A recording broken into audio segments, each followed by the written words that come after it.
আজকে আমরা বিষয়টা দেখবো হচ্ছে যে যদি আপনার কোনো ক্লায়েন্ট আসে, এসইও রিলেটেড কোনো ক্লায়েন্ট আসে, এখন আপনার যে ক্লায়েন্ট আসতেছে ওর অবশ্যই ওয়েবসাইটে কোনো সমস্যা আছে বা ওয়েবসাইটের আরো কাজ করছে কিন্তু আরো অপটিমাইজ করতে চায়, ওই ক্ষেত্রে একটা ক্লায়েন্ট আপনার কাছে আসবে। ঠিক আছে, এছাড়া তো আর ক্লায়েন্ট আপনার কাছে আসবে না। তো ক্লায়েন্ট যখন আপনার কাছে আসবে বা আপনি যখন একটা ডাক্তারের কাছে যান, কোনো একটা রোগের নাম বলেন বা বলেন যে আমার এই সমস্যা আছে, তখন ডাক্তার আপনারা কি করে? ডাক্তার ডাইরেক্ট ওষুধ লেখে? যদি ডাক্তার বুঝতে পারে যে আপনার ওভারঅল আপনার চোখ মুখ দেখা যদি বুঝতে পারে তাইলে আপনার ওষুধ লিখে দিতেছে। আর যদি এমন কোনো কিছু হয় যে সে আসলে আইডেন্টিফাই করতে পারতেছে না বা তার টেস্ট করা প্রয়োজন, তখন ডাক্তার কি করে? কিছু টেস্টের নাম লেখা যায় না? তো এস সেম এস আমাদের কাছে যদি কোনো ওয়েবসাইট আসে বা যে কোনো ধরনের বিজনেসই আসুক, ওই বিজনেসগুলো যখন আসে আমরা প্রথমে দেখি যে ওয়েবসাইটের কি অবস্থা। মানে প্রথমে আমরা ওভারভিউ করি, জাস্ট ওয়েবসাইটে দেখি, দেখে যদি আমাদের মনে হয় যে এই জায়গাগুলো ঠিক করা দরকার আছে, তখন আমরা কি করি? ওই ডাক্তারের মতো জাস্ট একটা প্রেসক্রিপশন লিখে বলে দিই যে আপনি নাভা খেয়ে যান, জ্বর হয়েছে আপনি নাভা খেয়ে ফেলেন, ঠিক হয়ে যাবে। কিন্তু মনে করেন যে এটা একটু ক্যান্সার আকারে ধারণ করে রাখছে, তখন আমরা কি করি? ডাক্তাররা টেস্ট করায়, আমরাও কিছু টেস্ট করি। তো আমরা যখন একটা ওয়েবসাইট পাই তখন আমরা এই ওয়েবসাইটের প্রথমে এটা ক্রলিং করি, যেটা আমরা বলি সাইট অডিট, মানে ওয়েবসাইট অডিট বলা হয় এটা। ঠিক আছে, তো অডিট করে আমরা কি পাই? অডিট করে আমাদের পুরো ওয়েবসাইটটার সম্পর্কে আমরা একটা ধারণা পাই যে ওয়েবসাইটের কি অবস্থা, এসইও স্কোর কি অবস্থা, এসইও কোন লেভেলে আছে, কি কি ধরনের কাজ করা দরকার, কোন কোন জায়গায় অপটিমাইজ করা দরকার, কোন জায়গায় উইকনেস আছে, কোন জায়গায় আমার স্ট্রংনেস আছে, কিওয়ার্ড গুলার কি ঠিকঠাক আছে কিনা, অর্গানিক আছে কিনা, সব ঠিকঠাক আছে কিনা, বা ধরেন আপনি যে কিওয়ার্ড গুলো দিতেছেন ওই কিওয়ার্ড গুলো আপনি যে পেজের জন্য রাখতেছেন বা ওয়েবসাইটের জন্য যে কিওয়ার্ড রাখতেছেন ওই কিওয়ার্ড ওই পেজের জন্য অ্যাপ্রোপ্রিয়েট কিনা। তো ওই জিনিসটা আমাদের বোঝার জন্য আমরা একটা টুলস ইউজ করি। একটা টুলস ইউজ করি না, আমরা কয়েকটা টুলস ইউজ করি। যেমন আপনারা নাম শুনছেন হয়তো, এসইমিরাশের নাম শুনছেন। হ্যাঁ, এসইমিরাশ, সিমরাশ যেটা বলে আর কি সবাই। তো এসইমিরাশ এটা একটা আছে, এটা ভালো একটা টুলস। তার পাশাপাশি আছে উবার সাজেস্ট, এরকম আরো অনেকগুলো আছে, যেমন মোজ আছে। আপনি যদি এসইও টুলস লিখে সার্চ করেন, SEO tools for site audit, দেখবেন যে হাজার হাজার ওয়েবসাইট আছে বা হাজার হাজার টুলস আছে। ঠিক আছে, এর ভিতরে না, যদি আপনি মনে করেন যে আপনি খুব ভালোভাবে এসইও অডিট করতে চান বা প্রফেশনালি করতে চান, সেক্ষেত্রে আপনার মোজ ইউজ করতে হবে, উবার সাজেস্ট করতে পারেন। সবচেয়ে ভালো হয় যদি এসি মিরাজ করতে পারেন। এসি মিরাজ আমি ইউজ করি, বাট উবার সাজেস্টটা বেশি আমি ইউজ করা হয় আর কি। এটা হচ্ছে যে আমাদের উবার সাজেস্ট কয়েকটা জায়গাতে ইউজ করা, এটা যে শুধু এসইও এর ক্ষেত্রে আমরা ইউজ করি এরকম না, আমরা আরো অনেক ধরনের কাজে আমরা উবার সাজেস্টটা ইউজ করতে পারি। বর্তমানে এসি মিরাজের ভিতরে ওই জিনিসগুলো আছে, আপনি চাইলে এসি মিরাজ ইউজ করতে পারেন, আপনি উবার সাজেস্ট করতে পারেন, আপনি চাইলে মোজ করতে পারেন। এগুলো সবগুলো হচ্ছে টুলস এর নাম। ওটা বুঝতে পারছি, মানে এসইও টুলস এর নাম। তো আজকে আমরা দেখবো যে মানে উবার সাজেস্ট দিয়ে আমরা কিভাবে একটা সাইট অডিট করতে পারি। তো উবার সাজেস্ট যদি আমি যাই, আমি যে উবার সাজেস্টটা এখন লগ ইন করে আছি এটা একটা পেইড উবার সাজেস্ট। উবার সাজেস্টে মনে হয় আপনার প্যাকেজ, এন্টারপ্রাইজ প্যাকেজ মনে হয় 40,000 টাকা বা সামথিং, তার একটু উপরে। ঠিক আছে, তো ওইরকম করে তো আর আপনার কিনা সম্ভব না। আপনারা যদি পারেন মানে ইয়ে করার, মানে শেয়ার কিছু কিনতে পাওয়া যায়, ওইগুলো যদি কিনতে পারেন তাহলে কিনে ইউজ করবেন যদি এসইও নিয়ে কাজ করেন ইন ফিউচার। যদি ইন ফিউচারে কাজ করেন সেক্ষেত্রে আপনি এরকম শেয়ার কিছু সফটওয়্যার কিনে নিতে পারেন। এখন এসইওর পুরো প্যাকেজ, মানে এসইও করতে যত টুলস লাগে ওইরকম প্যাকেজই পাওয়া যায় মার্কেটে, 500-600 টাকা করে আপনি কিনে নিতে পারেন। আর যদি মনে করেন যে আমি জাস্ট কোনো টাকা খরচ করবো না, তাও করতে পারেন, কোনো সমস্যা নেই, এটা ফ্রিতেও ইউজ করতে পারবেন। ফ্রিতে আপনি সব ধরনের ইনফরমেশন পাবেন না, বুঝতে পারছেন? ফ্রিতে আপনি এখন যে আমি সাইট আউট করবো, যদি সাইটের ভিতরে 1000 পেজ থাকে 1000 পেজ রেসে ক্রোল করুন। আর যদি আপনি ফ্রিতে ইউজ করেন তাহলে সর্বোচ্চ 100টা পেজ করুন। এটা বুঝতে পারছি। তো আমরা তো আর এত বড় ওয়েবসাইট নিয়ে কাজ করি না ইনিশিয়ালি, আমরা ছোট ছোট ওয়েবসাইট নিয়ে কাজ করি। তো ছোট পেজের ভিতরে আপনার 100টার বেশি তেমন পেজ থাকে না। কিন্তু আপনি যখন ইন ডেপথ রিসার্চ করতে যাবেন, ইন ডেপথ আপনি অ্যানালাইসিস করতে যাবেন, তখন কিন্তু আবার ফ্রিতে কাজ করতে পারবেন না। এদিকে কিছু কিওয়ার্ড ফ্যাক্টর আছে, কিছু ব্যাকলিঙ্ক ফ্যাক্টর আছে, অর্গানিক কিওয়ার্ড ফ্যাক্টর আছে। তো ওই বিষয়গুলো হচ্ছে যে আপনার মাথায় রাখতে হবে। কিছুক্ষণ পরে এখন দেখবেন যে আমরা কিভাবে ইয়েটা করি, সার্চটা করি।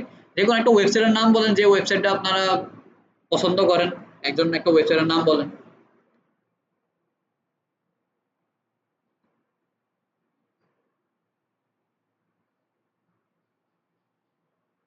ধরেন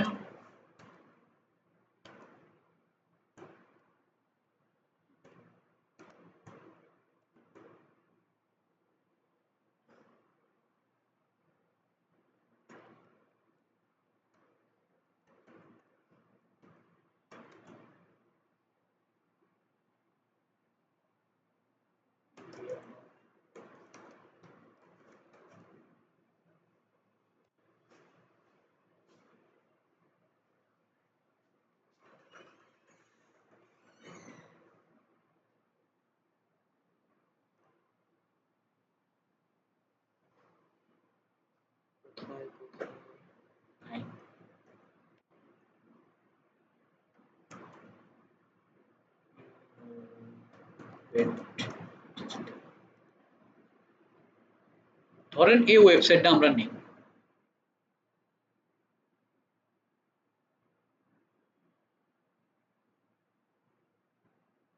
আমরা এই ওয়েবসাইটে যদি অডিট করতে আমাদের কি নিতে হবে, জাস্ট এদিক থেকে ইউজার নেম যেটা আছে ইউজার নেমটা নিয়ে নিব। ইউজার নেম নিয়ে এই যে সাইড অডিট, আমরা জাস্ট ubersuggest.com লেখা বা উবার সাজেস্ট লেখা গুগলে সার্চ করবেন। সার্চ করলে আপনার এদিকে নিয়ে আসবে। আমার তো এদিকে পিন করা আছে, যেহেতু কাজ করা হয় ওই কারণে পিন করা আছে। আপনি এদিকে জাস্ট লিখবেন Uber suggest, Uber GST, Uber suggest লিখে সার্চ করেন। এই যে উবার সাজেস্ট চলে আসছে, ঠিক আছে। এটা নীল পাটেল, উনি হচ্ছেন ডিজিটাল মার্কেটার, মানে ইন্টারন্যাশনাল লেভেলের ডিজিটাল মার্কেটার। ওনার হচ্ছে এই টুলসটা, উনি এই টুলসটা ইউজ মানে এটার ফাউন্ডার। তো এইটা আপনি সার্চ করবেন, জাস্ট ক্লিক করবেন, ক্লিক করলে আপনারা এই জায়গাতে নিয়ে আসবে, মানে আমরা যে জায়গাতে কাজ করবো এখন এই জায়গাতে নিয়ে আসবো। ওই দিক থেকে সাইড অডিটে আসবেন, সাইড অডিটে এসে আপনার যে লিঙ্কটা আছে ওই লিঙ্কটা জাস্ট পেস্ট করে দেন, পেস্ট করে আপনি এন্টার ক্লিক করেন। এন্টার ক্লিক করলে এইদিকে একটা জিনিস দেখবেন যে আপনার বলতেছে crawling time 10 minute. Crawling time 10 minute কি, গত ক্লাসে আমরা পড়ছিলাম ক্রোল করে, এরপর হচ্ছে ইন্ডেক্স করে, এরপর র্যাঙ্ক করে, তিনটা জিনিস করে। তো এদিকে হচ্ছে কি করতেছে, এদিকে ক্রোল করতেছে আপনার প্রতিটা পেজ। আপনি যে ওয়েবসাইটে দিচ্ছেন এদিক থেকে একটা রোবট ওই পেজের ভিতরে যাবে, যাইয়া প্রতিটা ওয়েবসাইট মানে ওয়েবসাইটে যতগুলো পেজ আছে ওয়েব পেজ আছে ওই প্রতিটা ওয়েব পেজকে সে ক্রোল করবে, ঠিক আছে। কারণ এটা সর্বনিম্ন আপনার 10 মিনিট টাইম নেবে, সর্বোচ্চ যত হইতে পারে। কারণ এদিকে যদি মনে করেন 1000 পেজ আছে, সেক্ষেত্রে মনে করেন ওই 1000 পেজ স্ক্রোল করতে যত সময় লাগবে তত সময় নেবে। যদি এদিকে মনে করেন যে 4-5টা পেজ আছে, ওই 4-5টা পেজ স্ক্রোল করতে যত সময় লাগা দরকার তার তত সময় নেবে। তো এখন দেখি এটা স্ক্রোল করে আমাদের কি আউটপুট দেয়, এটা একটু আমরা দেখার চেষ্টা করি। আসেন,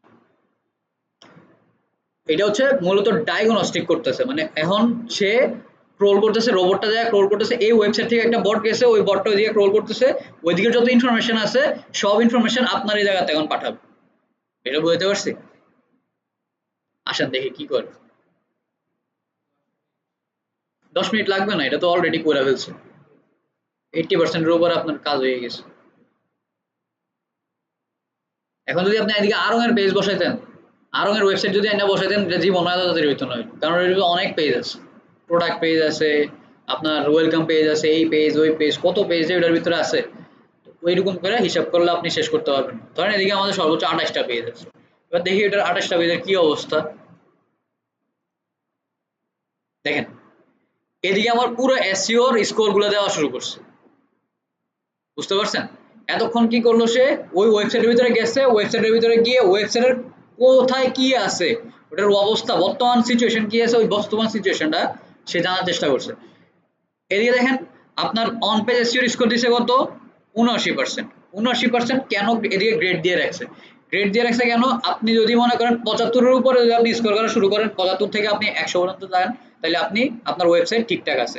organic monthly traffic, organic monthly traffic জিনিসটা কি, আপনার প্রতি মাসে আপনার ওয়েবসাইটে আপনার অ্যাড ট্যাড ছাড়া, কোনো ধরনের পেইড কিছু ছাড়া আপনার ওয়েবসাইটে কতজন মানুষ আসে, এটা বুঝতে পারছেন? অর্গানিক ভাবে, অর্গানিক বুঝেন তো, অর্গানিক আর পেটের ভিতরে তো কোনো ঝামেলা নেই। পেট মানে হচ্ছে আমরা যেটা টাকা দিয়ে আনি, আর অর্গানিক হচ্ছে যে যেটা আমরা কোনো টাকা পয়সা ইউজ করতে হয় না। এরপর অর্গানিক কিওয়ার্ড, অর্গানিক কিওয়ার্ড কি মানে মানুষ ওটা সার্চ করে, আপনাকে সার্চ করে ওই সার্চের মাধ্যমে আপনার ওয়েবসাইটে ঢুকে, মানে যে কিওয়ার্ডের উপর আপনার সার্চ করে আপনারা পাইতেছে ওইটার আমরা বলতেছি কি অর্গানিক কিওয়ার্ড। যে কিওয়ার্ডটা আপনি কোনো ধরনের অ্যাড চালাইয়া আপনি ওই কিওয়ার্ডের র্যাঙ্ক করেছেন না। গুগল এর ভিতরে খেয়াল করে দেখবেন, যদি আমরা বাই ডোমেন লিখে সার্চ করি, স্পন্সরের ভিতরে যে কিওয়ার্ডটা লেখা থাকে ওই কিওয়ার্ড আমরা ক্লিক করলে ওই ওয়েবসাইটে যাই। কিন্তু এদিকের অর্গানিক কিওয়ার্ডের ক্ষেত্রে কি হইতেছে, আমরা কোনো ধরনের পেইড কোনো কিছু করি না, একদম জেনুইন। আমি যেরকম এখন সার্চ করলাম ইনোভেট ডিজিটাল, তো এরকম মানুষ যখন সার্চ করে যে best digital marketing agency in Bangladesh, যদি ইনোভেট ডিজিটাল সামনে থাকে তাহলে ওইটাতে ক্লিক করতেছে, তাহলে এটা কি হইতেছে, অর্গানিক হইতেছে, কারণ এটাতে কোনো অ্যাড চালাইতেছি না আমরা। বিষয়টা ক্লিয়ার? এবার দেখেন ব্যাকলিং, ব্যাকলিং বিষয়টা কি হইতেছে, ব্যাকলিং যদি আপনি চিন্তা করেন একদম জেনারিক যদি চিন্তা করেন, এদিকে চিন্তাটা আমরা বড় করতেছি। ব্যাকলিং বিষয়টা কি, আপনারে মনে করেন ওই দিন আমি ব্যাকলিং জিনিসটা বোঝানোর চেষ্টা করছিলাম কানেকশন দিয়ে, লিঙ্কডইনের কানেকশন। যেমন আপনি যদি একটা বড় মার্কেটারের সাথে কথা বলতে হয়, তখন আপনার আমার সাথে লিঙ্ক করতে হবে, আমার সাথে যদি লিঙ্ক করেন আমি ওনার সাথে আপনার কথা বলে দিতে পারবো, ঠিক আছে।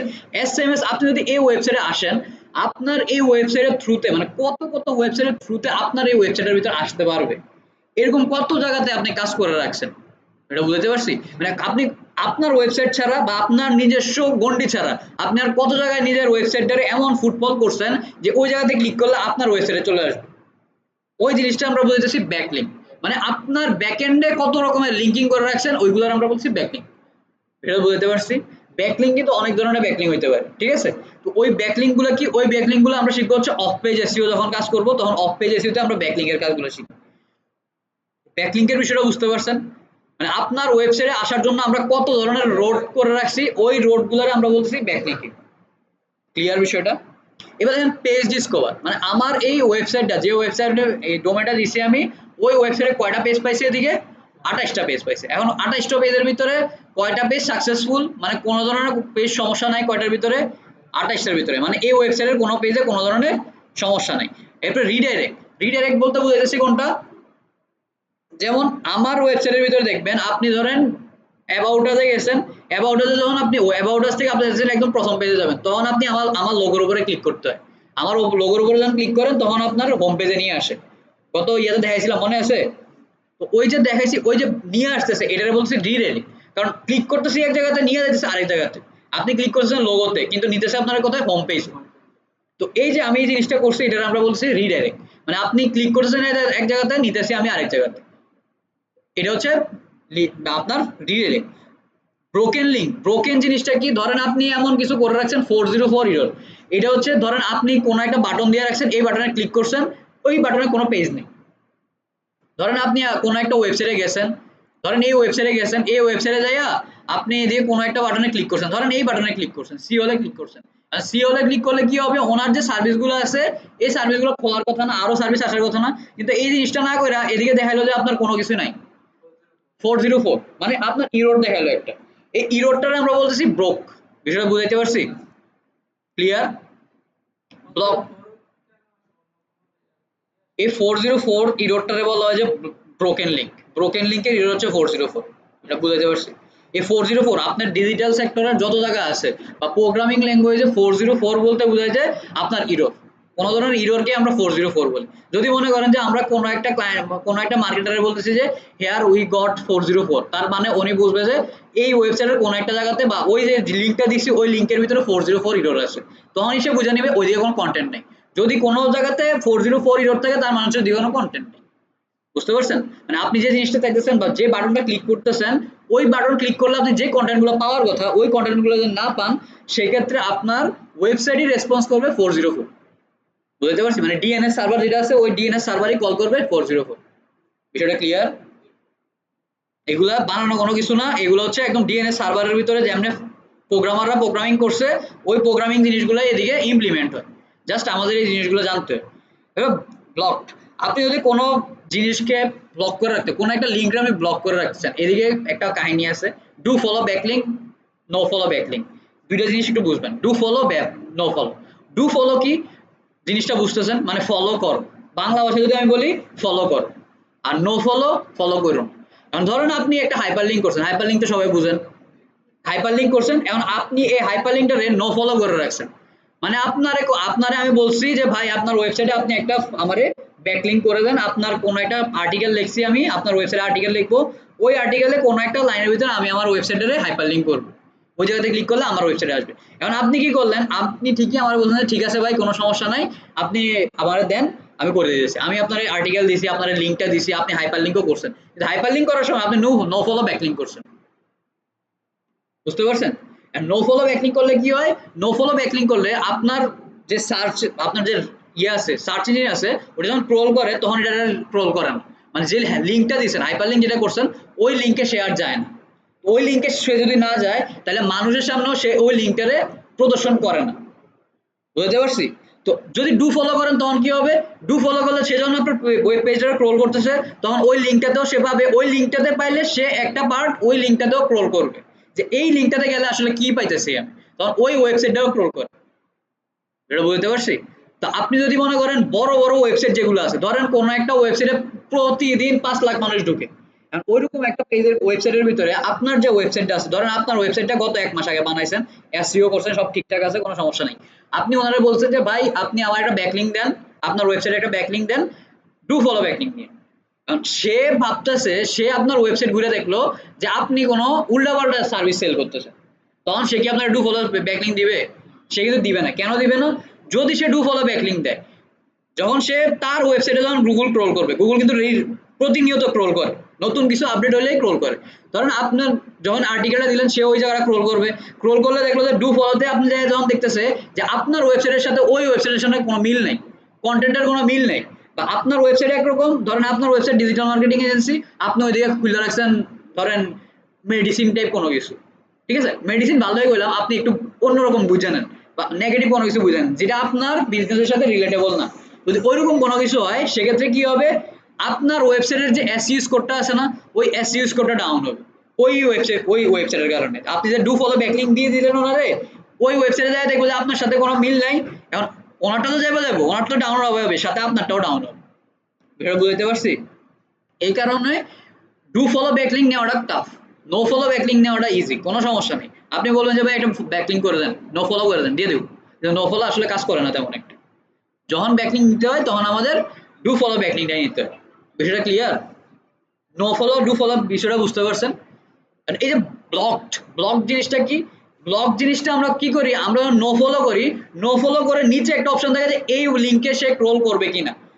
প্রতিটা জিনিসের একটা হেডার বার থাকে, ওই হেডার বারটা যদি আমরা ক্লোজ করে দিই, ওই হেডার বারটা ক্লোজ করে দিলে ট্রোলার আর গুগলের ট্রোলার হোক বা যে কোনো ট্রোলারই হোক, মাইক্রোসফটের ট্রোলার হোক, সে আর ওই লিঙ্কে যায় না। নো ফলো ব্যাকলিংক যখন করে দিয়েছি, সে আর ওই লিঙ্কটারে ফলো করতেছে না, ওইটারে একটা ব্লক লিঙ্ক হিসেবে কাউন্ট করে দেয়। বিষয়টা ক্লিয়ার? তো এদিকে আমাদের কোনো ব্লক লিঙ্ক নাই। বিষয়টা বুঝতে পারছেন? বা ব্লকের কোনো পেজও নাই। এবার যদি আমরা দেখি যে অল পেজেসে যদি আমরা ক্লিক করি, এদিকে দেখেন আপনার সবগুলো পেজ দেখাইতেছে, এদিকে সবগুলো পেজ দেখাচ্ছে, মানে এদিকে এই ওয়েবসাইটের ভিতরে যতগুলো পেজ আছে সবগুলো পেজ এদিকে কি করতেছে, এদিকে সবগুলো দেখাইতেছে।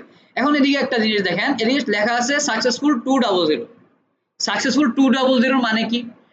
সাকসেসফুল জিনিসটা তো আমরা সবাই বুঝতেছি, আর 200 মানে কি? 200 মানে হচ্ছে 404 যেরকম একটা ইরর, মানে একটা, মানে আপনার টেকনিক্যাল নলেজ, প্রোগ্রামিং ভাষার একটা নলেজ, যে 404 মানে হচ্ছে ইরর, 200 মানে হচ্ছে সাকসেসফুল। এটা ক্লিয়ার? 200 যেদিকে দেখবেন ওইদিকে বুঝে নিবেন যে আমার ডাটা পাস হয়েছে ঠিকঠাক মতো, আমার ওই পেজের ভিতরে কোনো ধরনের কোনো সমস্যা নেই। এদিকে যদি মনে করেন যে 400 লেখা থাকতো, তখন আপনি কি করতেন? সরি, 302 লেখা থাকতো, তখন আপনি কি বুঝতেন? 302 মানে হচ্ছে রিডাইরেক্ট করা আছে এই পেজটা, এই লিঙ্কটা, এদিকে যে লিঙ্কটা আছে এই লিঙ্কটা রিডাইরেক্ট করা আছে, মানে আপনি এই লিঙ্কে ক্লিক করবেন, অন্য কোনো একটা জায়গায় নিয়ে যাবে, এই লিঙ্কে নিবে না। এদিকে ধরেন কি আছে, ডিজিটাল মার্কেটিং এর গুরুত্ব, বিকাশ ও ভবিষ্যৎ। এই যে লিঙ্কটাতে আপনি ক্লিক করলেন, আপনি এই লাইনটা পড়ছেন, পড়ার পর আপনার কি মনে হইতেছে এদিকে কি থাকতে পারে? ধরেন এদিকে ডিজিটাল মার্কেটিং এর গুরুত্ব সম্পর্কে লেখা থাকবে, বা এটা কিভাবে বিকশিত হয়েছে, বা এটার ভবিষ্যৎটা কেমন হতে পারে, এই জিনিসটা সম্পর্কে লেখা থাকবে না? এখন ধরেন আপনি লিঙ্কে ক্লিক করছেন, লিঙ্কে ক্লিক করার পরে দেখা দেখতেছেন যে ওইদিকে দেখা যাচ্ছে যে মানে অন্য কোনো কিছু, মানে এই রিলেটেড কোনো কন্টেন্ট নেই। তখন আমরা এটা বলতেছি কি, রিডাইরেক্ট করে দাও, একটা লিঙ্ক থেকে অন্য আরেকটা লিঙ্কে পাঠিয়ে দাও। তখন এই রিডাইরেক্ট এর কোডটা হচ্ছে কি 302। 302 যেদিকে দেখবেন ওইটার মানে হচ্ছে রিডাইরেক্ট করে দিচ্ছে। বিষয়টা ক্লিয়ার? আর 200 যেদিকে দেখবেন ওইদিকে বুঝবেন যে কোনো ধরনের কোনো সাকসেসফুল, কোনো ধরনের কোনো সমস্যা নেই। বিষয়টা ক্লিয়ার? দেখিয়ে দিয়ে কোনো সমস্যা আছে কিনা, কোনো পেজে কোনো সমস্যা নেই, থাকলে ওই সামনে দেখা যেত আমাদেরকে। এবার যদি আমরা একটু ব্যাক করি দিক থেকে, কোথায় চলে আসলো, আরেক জায়গাতে বসছে। আচ্ছা এই পেজ দিয়ে দিব, সমস্যা নেই। আচ্ছা এটাতে তো কোনো অর্গানিক কিওয়ার্ডই নেই।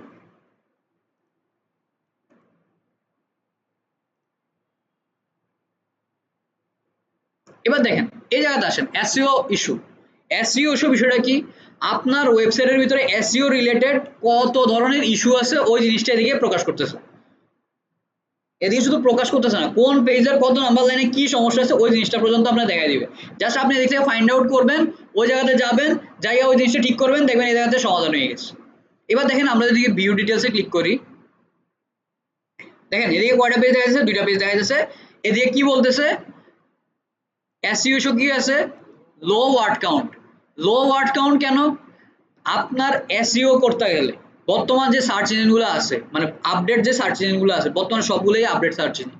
আপডেট সার্চ ইঞ্জিনে আপনার 1500 ওয়ার্ডের নিচে, 1500 ওয়ার্ড কাউন্টের নিচে যদি আপনি কন্টেন্ট দিয়ে রাখেন, এই কন্টেন্ট জীবনও এসইও হবে না। যদি আপনি 3000ও দেন কোনো সমস্যা নেই, কিন্তু আপনি 1500 নিচে দিয়ে রাখছেন, 2000-এর নিচে দিয়ে রাখছেন, ওই জিনিস কোনো সময় এসইও তে কাজ করবে না। আগে আপনার 2 line 3 line 5 line 100 line 150 line লিখে দিতেন, এটা এসইও করে নিত। কিন্তু বর্তমানে 1500 থেকে 2000 এর নিচে যদি আপনি ওয়ার্ড কাউন্ট থাকে, ওই জিনিস কোনো সময় এসইও করবে না। বিষয়টা ক্লিয়ার? এই জিনিসগুলো মাথায় রাখেন, এগুলো ইম্পর্টেন্ট জিনিস। যেমন ধরুন এদিকে কেস স্টোরি, কেস স্টোরি যে পেজটা আছে ওইটাতে কয় টাকা ওয়ার্ড কাউন্ট হয়েছে? মাত্র 137টা। ডিজিটাল কন্ট্যাক্ট পেজে 55টা। এখন কথা হচ্ছে কন্ট্যাক্ট পেজে কিন্তু আমাদের তেমন কিছু লেখা থাকে না, তখন কি করবেন? যেই পেজগুলোতে লেখার তেমন কিছু নাই ওইগুলো রেখে দিবেন। আপনার এসইও কিন্তু আপনি 100% একদম 100 এসইও করতে পারেন, কোনো কথা নেই। আপনার এসইও গ্রেড থাকতে হবে, এসইও 80 টু 90 প্লাস থাকতে হবে, ঠিক আছে? মানে আপনার ওয়েবসাইটে যাতে র্যাঙ্ক করে, আপনার যে কম্পিউটার আছে ওই কম্পিউটারে বিট করে যাতে আপনারা র্যাঙ্ক করে, এটা হচ্ছে আপনার মেইন কথা। আপনি দেখবেন আমি প্রথম ক্লাসে বলছি যে এসইও কিন্তু একদিনের কোনো কাজ না, এসইও আপনার রেগুলার করতে হবে। আপনার রেগুলার মানে রেগুলার এর উপরে কাজ করতে হবে। একটা এসইও এক্সপার্ট যদি হইতে পারেন কোনো প্রতিষ্ঠানে, যদি এসইও এক্সপার্ট হন, আপনার কিন্তু চাকরি 6 মাস বা 1 বছরের জন্য না। আপনি যদি ঠিকঠাক করে এসইও শিখতে পারেন, এটা আপনার যতদিন ওই কোম্পানি আছে, যতদিন ওই ওয়েবসাইট আছে, আপনার চাকরি ততদিন আছে। এটা বুঝতে পারছি? কারণ একটা ওয়েবসাইটের উপরে দাঁড়িয়ে থাকে বিজনেস। একটা ওয়েবসাইট নাই, একটা বিজনেস নাই। সোজা কথা। বিজনেস নাই মানে, আর ওয়েবসাইট নাই মানে আপনার বিজনেস নেই। এটা ক্লিয়ার? এবার দেখেন এদের কন্ট্যাক্ট পেজ ওনার 55 ওয়ার্ড আছে, এটা চাইলে বাড়ানো যায়, এমন না যে 55 ওয়ার্ডের ভিতরে আপনার করতে হবে। কিন্তু একটা কন্ট্যাক্ট পেজের ভিতরে 1500 ওয়ার্ড লেখা, এটা কাইন্ড অফ টাফ। কারণ কন্ট্যাক্ট পেজ আমরা রাখি কি, আমার মোবাইল নাম্বার, মেইল অ্যাড্রেস, বেশি থেকে বেশি হলে আমাদের ম্যাপের যে লোকেশন আছে ওই লোকেশনটা, বা সামথিং আমরা থ্যাংক ইউ লেটার লিখতে পারি ওই জায়গার ভিতরে। তো ওই জায়গাতে আমরা 1500 ওয়ার্ড লিখতে পারি না, মানে লেখার তেমন কিছু নেই। আর যদি মনে করেন আপনার লেখার কন্টেন্ট আছে আপনার কাছে 1500 ওয়ার্ডের বেশি, তো আপনি এদিকে লেখেন, কোনো সমস্যা নেই। যদি আপনি মনে করেন যে আমার এই দিকের এসইও একদম 100% থাকতে হবে, আপনি লেখেন 1500 2000 ওয়ার্ড, কোনো সমস্যা তো নাই। কেস স্টোরি, কেস স্টোরি বিষয়টা কি? কেস স্টোরি মানে হচ্ছে ওনারা এই যে এজেন্সিটা আছে, এই এজেন্সির যত কেস আছে, মানে যত রকমের কাজ করতেছে ওইগুলো নিয়ে তারা কেস স্টাডি করে রাখবে। তো এই পেজের ভিতরে তো 1500 ওয়ার্ড লেখা কোনো ব্যাপারই না। আপনি যদি 5টা কেস স্টাডি লেখেন, 5টা কেস স্টাডি লিখলে আপনার 1 লাখ 1.5 লাখের উপর আপনি কিওয়ার্ড কাউন্ট করাইতে পারেন, ঠিক আছে? তো ওইরকম করে কোনো ব্যাপারই না। ওই জিনিসগুলো তারা এদিকে আপডেট করবে।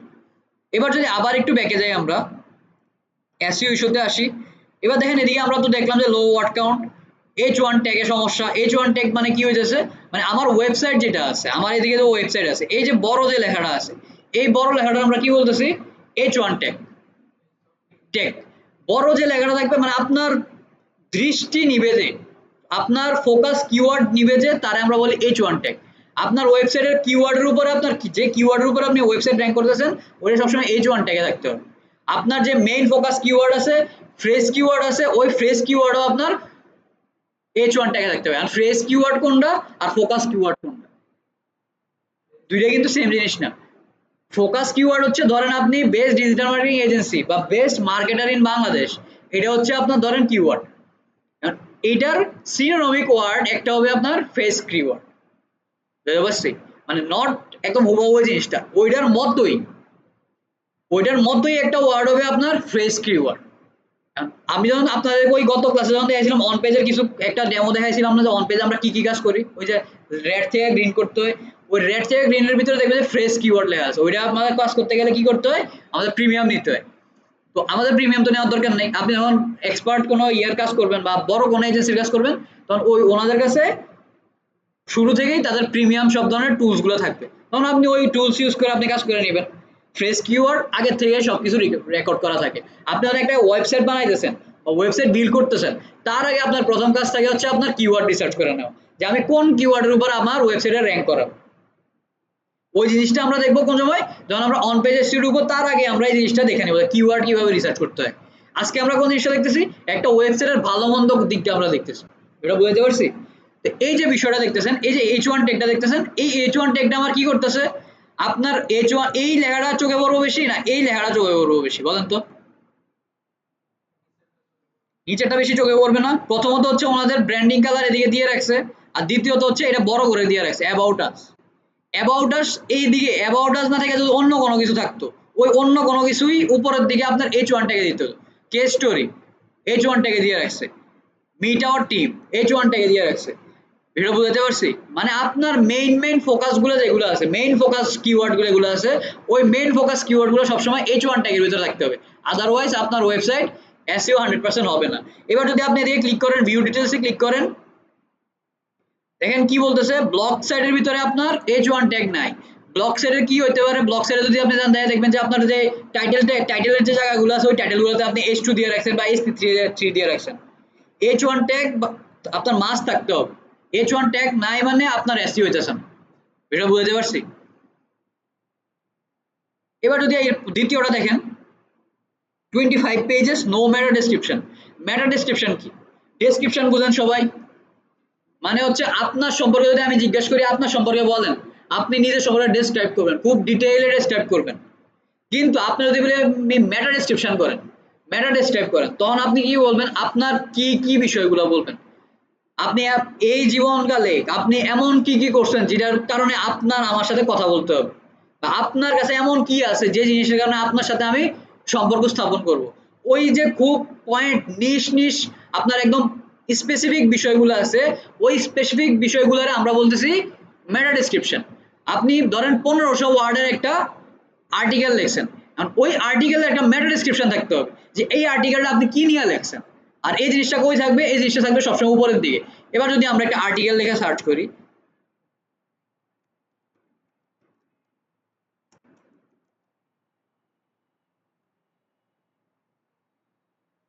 ধরেন এই জায়গাতে আমরা ক্লিক করি, তার আগে আমরা একটু বাইরের দিকে আরেকটা জিনিস দেখি। এই যে দেখেন এই ওয়েবসাইটে আমি ক্লিক করলাম, আমি তো হুট করে এসে ওয়েবসাইটে ক্লিক করছি না, হুট করে এসে ক্লিক করছি, হুট করে এসে ক্লিক করলাম। কিন্তু আমি যখন কোনো কিছু কিনতে চাই বা জানতে চাই তখন আমি কি করব, তখন আমি দেখবো যে আমার এই যে উপরে যে টাইটেলটা লেখা আছে এই টাইটেলটা আমি যেটা চাইতেছি ওই জিনিসটা আছে কিনা। যদি ওই জিনিসটা থাকে আমি কিন্তু মানে এসইওর একটা কাস্টমার কিভাবে দেখে ওই জিনিসটা দেখা যাচ্ছে, ভালো করে দেখেন। ধরেন বা অ্যাবাউট বাংলাদেশ জানতে চাই, তো এদিকে আমি যে ক্লিক করলাম বা ক্লিক করব, ক্লিক করার আগে আমি কি কি দেখবো, ধরেন আমি বাংলাদেশ সম্পর্কে জানতে চাই, ধরেন বাংলাদেশ লেখা আছে history, capital, map, flag, population, সবকিছু, মানে তারা এদিকে সবকিছু সম্পর্কে লিখছে। আমি এই জিনিসটা পড়লাম, পড়ার পরে আমি স্যাটিসফাইড না, আমি জানতে চাই এদিকে ভিতরে যে লেখাটা আছে ওই লেখাটার ভিতরে আমি যা জানতে চাই ওই জিনিসটা আছে কিনা। তখন আমি কি করব, এই যে দেখেন দুইটা লাইন লেখা আছে না, এই দুইটা লাইন লেখা পড়ব, এটাকে আমরা বলতেছি কি, মেটা ডেসক্রিপশন। বুঝতে পারছেন? আপনার টাইটেলের নিচে যে জিনিসটা দেখা যাবে ওইটারে বলতেছি মেটা ডেসক্রিপশন। ভিডিওটা ক্লিয়ার? এখন আমি যদি এদিকে ক্লিক করি তখন আমি ডেসক্রিপশনে যাব, এখন আমার সামনে যেটা খুলতেছে এটা হচ্ছে ডেসক্রিপশন। ক্লিয়ার? আর এর আগে যে ছোট দুই লাইন যেটা লেখা ছিল, দুইবার লাইন বা তিন লাইন জিনিসটা প্রকাশ করবে ওইটা হচ্ছে আমার মেটা ডেসক্রিপশন। ওই মেটা ডেসক্রিপশনটা কোন জায়গায় থাকে, দেখবেন প্রথম দিকে কোনো জায়গার ভিতরে আপনার মেটা ডেসক্রিপশন থাকে, বা গুগল আপনার যে আর্টিকেলটা আছে ওই আর্টিকেল থেকে আপনি যদি মেটা ডেসক্রিপশন না দেন, সেক্ষেত্রে গুগল কি করবে, আপনার যে আর্টিকেলটা আছে ওই আর্টিকেল থেকে যে সবচেয়ে ক্যাচি যে লাইনগুলো আছে, মানে যে লাইনগুলো পড়লে মানুষ আপনার ওয়েবসাইটে ক্লিক করবে, ওইরকম লাইনগুলোরে সে তার ওই টাইটেলের নিচে নিজে নিজেই শো করাই দিবে। এটা বুঝাতে পারছি? কিন্তু ওইগুলা করার আগেও বহুত কাজ করতে হয়, ওইগুলা পরবর্তীতে দেখা যাবে। কিন্তু আপনারা যদি জেনে রাখেন যে মেটা ডেসক্রিপশনটা আমাদের নিজেরই দিতে হয়, যে কি দেখাবে নিচে দিয়ে কি লেখা দেখাবে ওই জিনিসটা আমাদের নিজেরই ডিসাইড করে দিতে হয়। বিষয়টা ক্লিয়ার? কোনো ডাউট আছে এই বিষয় নিয়ে?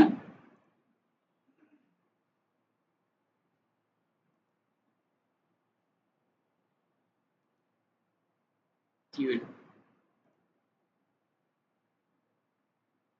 আরে ওয়াইফাই।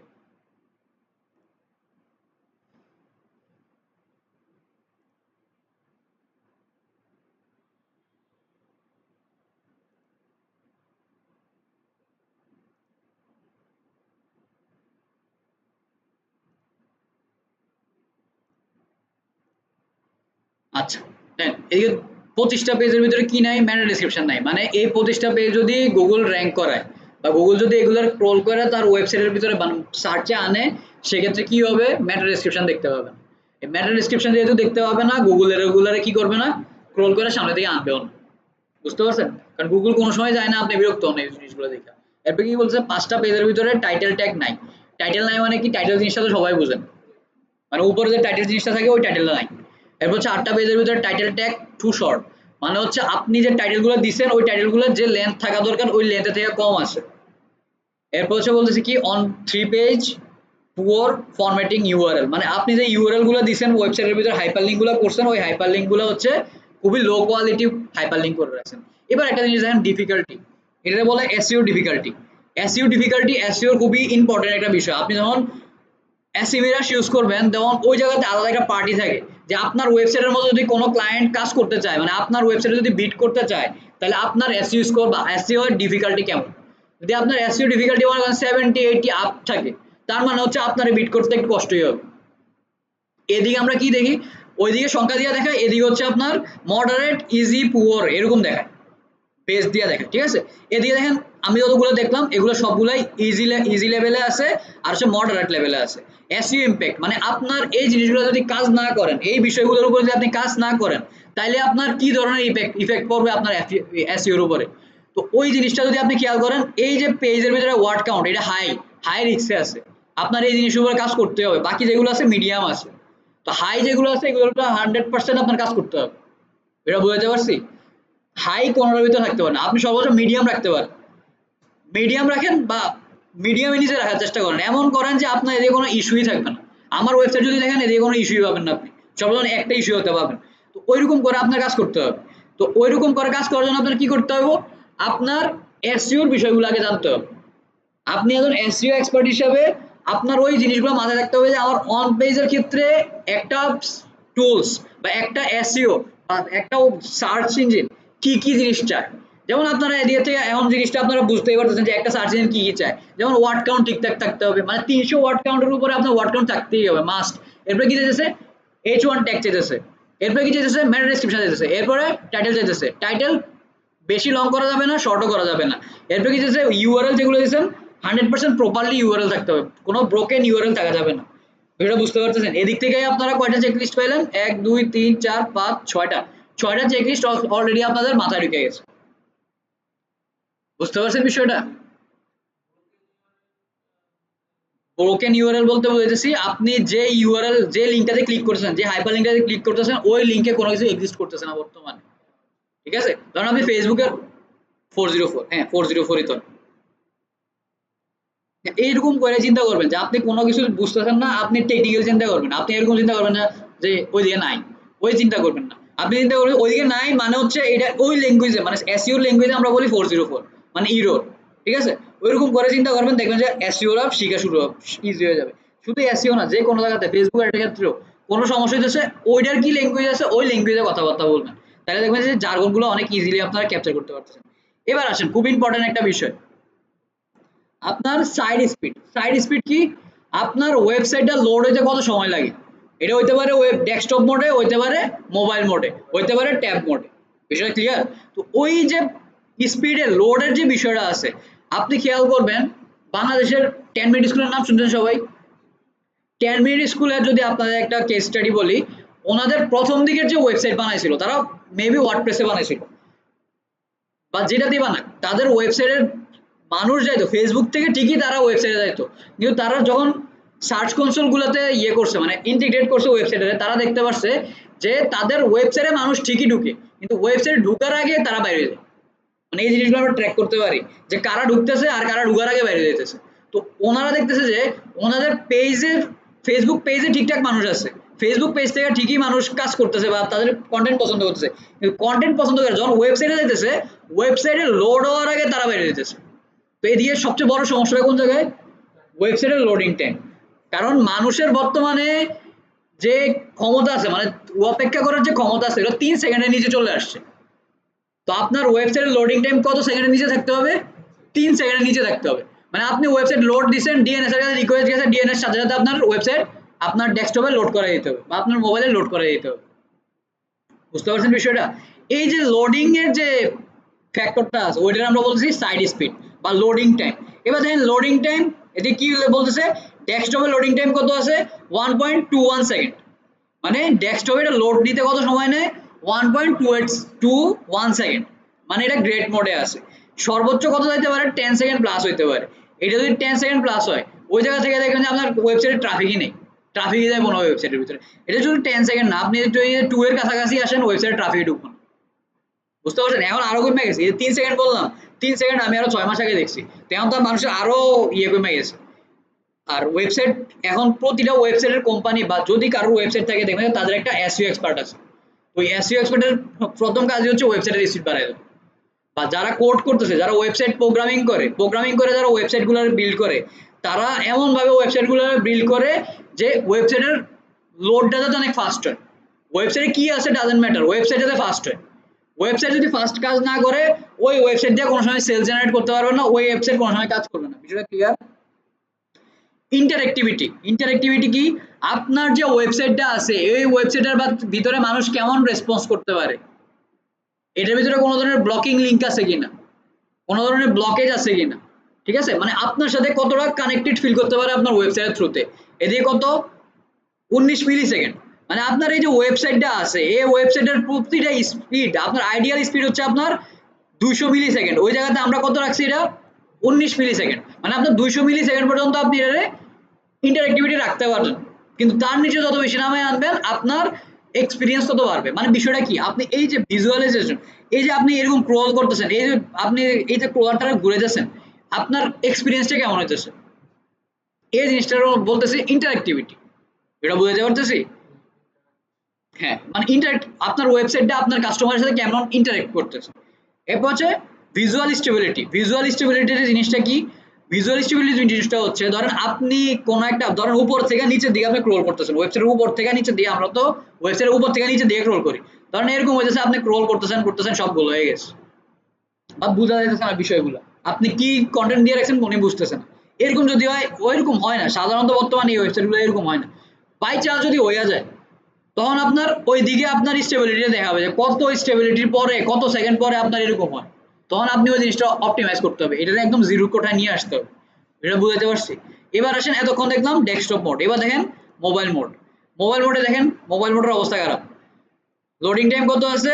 4.906, সরি 96। এটারে আমরা আরো অপটিমাইজ করতে হবে। মোবাইলের ক্ষেত্রে কি হয়, মোবাইলের ক্ষেত্রে আমাদের যে ডিভাইসগুলো থাকে, ওই ডিভাইসের ভিতরে কিছু সমস্যা থাকতে পারে। আর দ্বিতীয়ত হচ্ছে, আমরা যখন একটা ল্যাপটপ যেভাবে লোড নিতে পারে, একটা মোবাইল কিন্তু ওইরকম ভাবে লোড নিতে পারে না, ঠিক আছে? মোবাইলের প্রসেসিং ক্ষমতা আর ল্যাপটপের প্রসেসিং ক্ষমতা এক না। তো ওই ক্ষেত্রে কি করতে হয়, মোবাইলের যে বিষয়টা আছে, মোবাইলটা আমাদের আলাদাভাবে অপটিমাইজ করতে হয়। গত ক্লাসে যারা ছিলেন, একটা ওয়েবসাইট যখন আমরা কাজ করি, দেখছেন যে রেসপন্সিভ মোডে গিয়ে আমরা মোবাইলের জন্য আলাদা কাজ করছি, ট্যাবের জন্য আলাদা কাজ করতে হয়েছে, ডেস্কটপের জন্য আলাদা কাজ করতে হয়েছে। কাজ কিন্তু আমরা একবারই করছি, মানে 95% কাজ আমরা একবার করছি, কিন্তু পরে যে 5% যে কাজগুলো আছে, রেসপন্সিভ এর 5% কাজ, ওইগুলো প্রতিটা মোডে মোডে গিয়ে আলাদা আলাদা করে কাজ করতে হয়। তো এস আমার এটার স্পিড বাড়াতে গেলে আমার ওই মোবাইল ভার্সনে কাজ করতে হবে। বিষয়টা ক্লিয়ার? আর এই দুইটা বিষয় যেটা দেখতেছেন, ওই দুইটা বিষয় ওইদিকে যা, এদিকেও সেম, কিন্তু এদিকের ইন্টারেক্টিভিটি অনেক বেশি, কারণ মোবাইলে অনেক সময় ল্যাগ ট্যাগ হয়, মোবাইল হ্যাং করে, এই বিষয়গুলো নিয়ে এই 481 মিলি সেকেন্ড চলে গেছে। এটা 200 মিলি সেকেন্ডের ভিতরে থাকতে হবে, এটা 481 সেকেন্ড মিলি সেকেন্ডে চলে গেছে। ওই জিনিসগুলো আপনারা অপটিমাইজ করতে পারেন। এখন এই অপটিমাইজ গুলো আমরা কোন জায়গায় করি, এসইওর কোন পার্টে করি? এই জিনিসগুলো আমরা করি হচ্ছে এসইওর কোন পার্টি করি বলেন তো? এগুলো আমরা টেকনিক্যাল পার্টে করি, ঠিক আছে? কারণ এগুলো সবকিছু হচ্ছে আমাদের কোড রিলেটেড, মানে আমার কোড নিয়ে কাজ করতে হয়। এমন হতে পারে আপনার লোডিং টাইম বাইরে রয়েছে, কেন লোডিং টাইম বাইরে রয়েছে?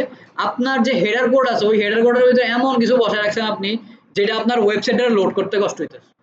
আপনি মনে করেন ওইটার ভিতরে পিক্সেল বসায় রাখছেন, ট্যাগ ম্যানেজারের কোড বসায় রাখছেন, এরপরে ধরেন আপনি ওইটার ভিতরে আরো থার্ড পার্টি অনেক কিছু আপনি ইন্টিগ্রেট করছেন, ওইটা আপনি হেডারে বসায় রাখছেন। ওই যে হেডারে বসায় রাখছেন, হেডার আগে লোড নিবে, তারপরে না ও বডি লোড নিবে, এরপরে না ফুটার লোড নিবে। তো আপনি হেডারেই জাম্প করে রাখছেন, তখন তো আর লোড নিব না। এরপর হচ্ছে আপনি বডির ভিতরে এমন সব ডিজাইন করে রাখছেন, যেটা আপনার ডিজাইনের দরকার নেই, মানে আপনার ওয়েবসাইটের দরকার নেই। এরপর আপনি এমন সব ভিডিও দিয়ে রাখছেন, অনেক হাই হাই রেজুলেশনের ভিডিও দিয়ে রাখছেন, ওইগুলো যদি আপনার দিতেও হয়, খুব অপটিমাইজড ওয়েতে আপনার ওইসব জিনিসগুলো আপনার ওয়েবসাইটে পুট করতে হবে। আর এগুলো সবকিছু করতে হয় আমাদের কোন জায়গায়, ব্যাক এন্ডের ভিতরে। ব্যাক এন্ডের কোড যত বেশি স্মুথ হবে, রান হবে যত বেশি স্মুথলি, তত বেশি আমার লোডিং টাইম ফাস্ট হবে। এটা ক্লিয়ার? বুঝতেছেন বিষয়টা? আমি কিন্তু আসলে মেন জায়গাতে অনেক গেছি না।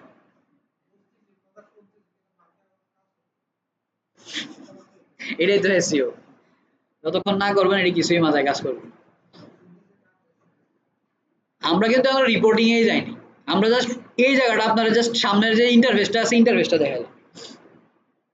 এই জায়গা থেকে আপনি চাইলে আপনার যে রিপোর্ট গুলো আছে, রিপোর্ট গুলো আপনি সিএসভি আকারে ডাউনলোড করতে পারেন, এরপর রিক্রোল করাতে পারেন ওয়েবসাইটে, মানে আপনি একবার রোল করছেন। আমরা কিন্তু এদিকে মজার জিনিস কি জানেন, ধরেন এই যে প্রবলেমটা আছে, এই প্রবলেমটা আমি পাইছি, এই প্রবলেমটা ইনস্ট্যান্ট আমি ওই জায়গায় ওয়েবসাইটে সমাধান করব, ইনস্ট্যান্ট আসবো, আইসা দেখবো যে আমার এই সমস্যাটা সমাধান হয়েছে কিনা। এটা কিন্তু গুগল কোনো রেসপন্স পাবে না, আমি যে ঠিক করলাম, গুগল এটা আগামী 90 দিনের রেসপন্স পাবে না। আর রেসপন্স পাইলেও ওই রেসপন্সটা আমি বুঝতে 90 দিন লাগবে, বুঝতে পারছেন? কিন্তু উবার সাজেস্ট এটা রেসপন্স পায়, কেমন রেসপন্স পায়? এই যে রিক রোল দিয়ে, আমি যখন আবার রিক রোল দেবো, রিক রোল দিলে ওয়েবসাইটে আবার রিক রোল করবে, রিক রোল করলে যদি এই সমস্যাটা সমাধান হয়ে যায়, এই সমস্যাটা আর এদিকে শো করবে না। আবার যদি এটা সমাধান করি তাহলে এটা শো করবে না, এটা সমাধান করলে এটা শো করবে না। এরকম করে করে আমরা প্রতিটা সমস্যা ধরবো, ধরে ধরে সমাধান করে দিব।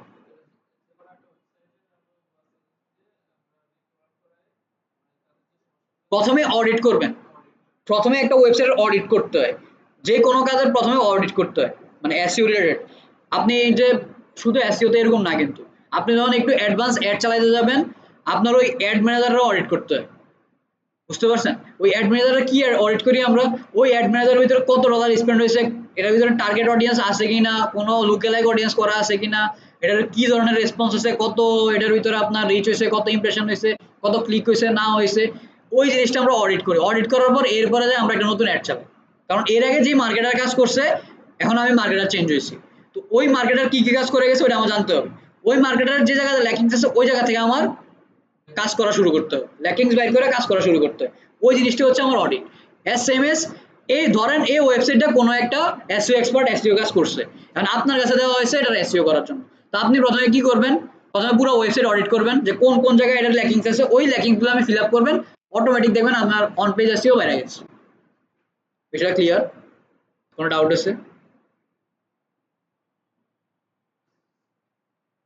আছে কিনা? আপনারা ফ্রিতেও ইউজ করতে পারেন, এই যে এদিকে যে কাজ দেখা যাচ্ছে ওইটা ফ্রিতেও করা যায়। হ্যাঁ, কিন্তু এই যে আমি ক্লিক করে ভিউ ডিটেলস দেখতেছি, ভিউ ডিটেলস দেখছি, ওই ভিউ ডিটেলস গুলো আপনারা দেখতে পারবেন না ফ্রিতে।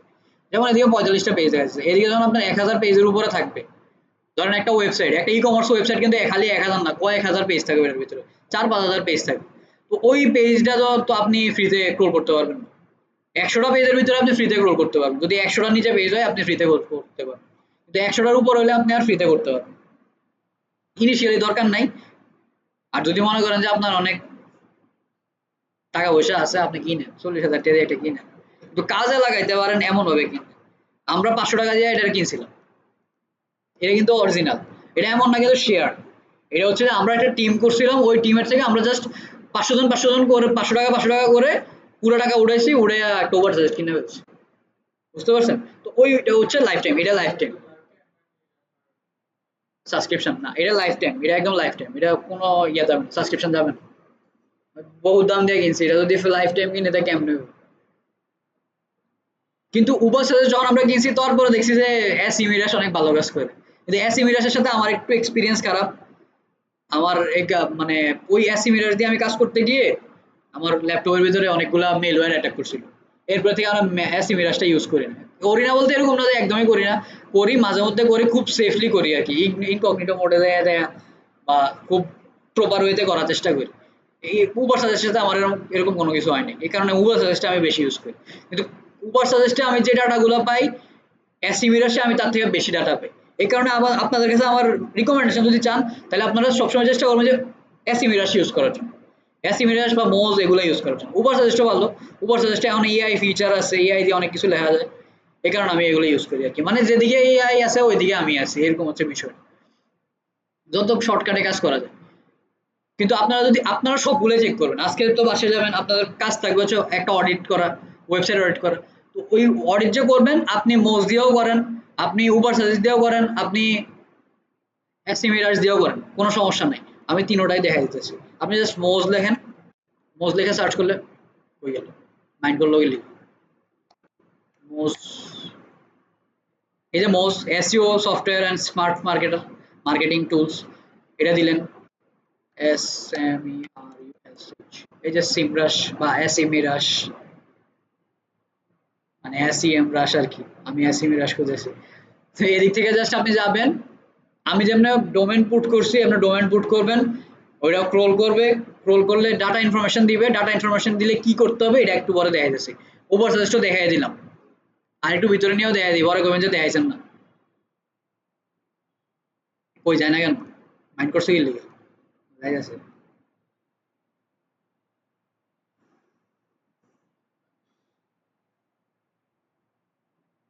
SEM rush। এই দেখেন ব্যাকলিংক অডিট করতে পারবেন। আপনার এসইও স্কোর টিস্কোর কি আছে এদিক থেকে জাস্ট আপনি কিওয়ার্ডটা বসাই দিবেন, ডোমেনটা বসাই দিবেন, বয় দিয়া কাহিনী শেষ। সেদিক থেকে আপনার ওয়েবসাইটের নাম বসাই দেন, স্টার্ট নামে ক্লিক করেন, কার্যক্রম শুরু। বুঝতে পারছেন? এদিকে দেখেন অনেকগুলো টুলস আছে। অন পেজ এসইও চেকার, তারপরে SEO content template, list management, site audit. এতক্ষণ আমরা কি কাজ করছি? Side audit. সাইড অডিটে আসবেন, ওয়েবসাইট বসাবেন, কাহিনী শেষ। ব্যাকলিংক অডিট করবেন, আপনার একটা ওয়েবসাইট আছে, ওই ওয়েবসাইটের ব্যাকলিংক অডিট করবেন। তখন কি করবেন? ব্যাকলিংক অডিটে এসে ক্লিক করবেন। ব্যাকলিংক অ্যানালাইসিস করবেন যে আপনার যে কম্পিউটার আছে সে কোন কোন জায়গাতে ওয়েবসাইটের ব্যাকলিংক করছে, এটাও আপনি বের করতে পারবেন। এই কারণে বলছি যে ওই জায়গা থেকে এই জায়গার বেটার। ঠিক আছে? ওইদিকেও করা যায়, যায় না যায় এমন না, ওইদিকেও করা যায়। কিন্তু কাহিনী হচ্ছে এই জায়গাতে আপনার খুব ইজিতে হ্যান্ডি ওয়েতে এই জায়গাতে সবগুলো প্লেসমেন্ট করে রাখছে। ওইদিকে আপনার খুঁজে খুঁজে বের করতে হবে যে আচ্ছা ঠিক আছে উনি ওই জায়গাতে ব্যাকলিংক করছে, আমার এই জায়গাতে ব্যাকলিংক করতে হবে। এদিকে তো কাহিনী নেই। আসবেন, ব্যাকলিংক অ্যানালাইসিস দিবেন, ওয়েবসাইট ডোমেন ফালাবেন, সার্চে দিবেন বা ক্লিক চেকে দিবেন।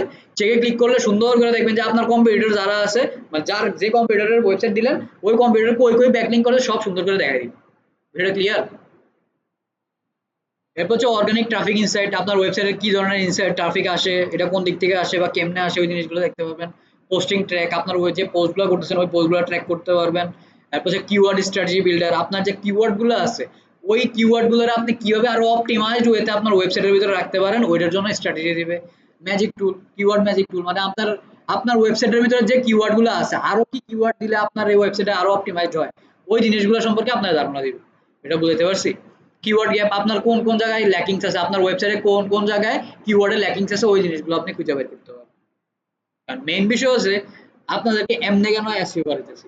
এমনে করাইতেছি কারণ হচ্ছে আপনারা কেউই ওয়েবসাইট বানাইছেন, ওয়েবসাইট বানাইছেন, ওয়েবসাইট যদি না বানান আলটিমেটলি ওয়েবসাইটের এসইও করা সম্ভব। ওয়েবসাইট প্র্যাকটিস মানে এসইও প্র্যাকটিস করানো সম্ভব। আপনি যদি একটা অন্তত পক্ষে একটা পেজ বানান, জাস্ট একটা পেজ ডিজাইন করেন, ওই একটা পেজ দিয়েও আপনি একটা বা দুইটা সর্বোচ্চ তিনটা পেজ হলে ভালো হয় আর কি। যদি তিনটা পেজ করেন তাহলেও আপনি দেখা দিতে পারবেন। আরেকটা বিষয় হচ্ছে যে যেহেতু আমরা ফ্রিতে করতেছি ওই জিনিসটা আমি ক্রল করে আপনারা গুগলে দেখাইতে পারবো না, ইন্ডেক্স করে দেখাইতে পারবো না। কারণ প্রথম দিনে বলে দিছি যে প্যান্থিয়ন দিয়ে যদি আপনি ওয়েবসাইট বানান আপনার হেডার ব্লক করা থাকে ওইটা আপনি কোনো সময় ক্রল করাতে পারবেন না। তো ওই ক্ষেত্রে আপনার এই জিনিসগুলো দেখে দেখে যাইতে হবে, আমি বলে যাবো আপনারা দেখে যাবেন, শুনে যাবেন কেমনে কাজ করে এটা দেখে যাবেন। এরপরে যখন কাজ করবেন তখন ভিডিও দেখে দেখে কাজ করে দিতে হবে। কিন্তু এসইও অডিটের হিউজ মার্কেট ডিমান্ড আছে। মানে আপনি যদি ফাইবারে গিয়ে সার্চ করেন এসইও অডিট বা ওয়েবসাইট সাইড অডিট দেখবেন গিগের অভাব নেই, আপনি এটা করেও খেতে পারবেন। ভালো প্রাইজেরই ইয়ে আছে মানে গিগ আছে। তো আপনি এসইও অডিটটা সুন্দর করে শিখতে হবে। কারণ এসইও অডিট যদি আপনারা একটু আসি, আমি একটু ডিসপ্লেটা অফ করি, হ্যাঁ কিছু সিকিউরিটি পারপাসে, কারণ অনেক ইনফরমেশন আছে তো শীটের ভিতরে, আমি একটু শীটটা বাইর করি। তো ঘুরে ফিরে তো আপনারা দেখবেনই রেকর্ড, সমস্যা নেই। কম্পিউটার অ্যানালাইসিস আপনি জাস্ট একটা আপনাদেরকে শীট দেখান।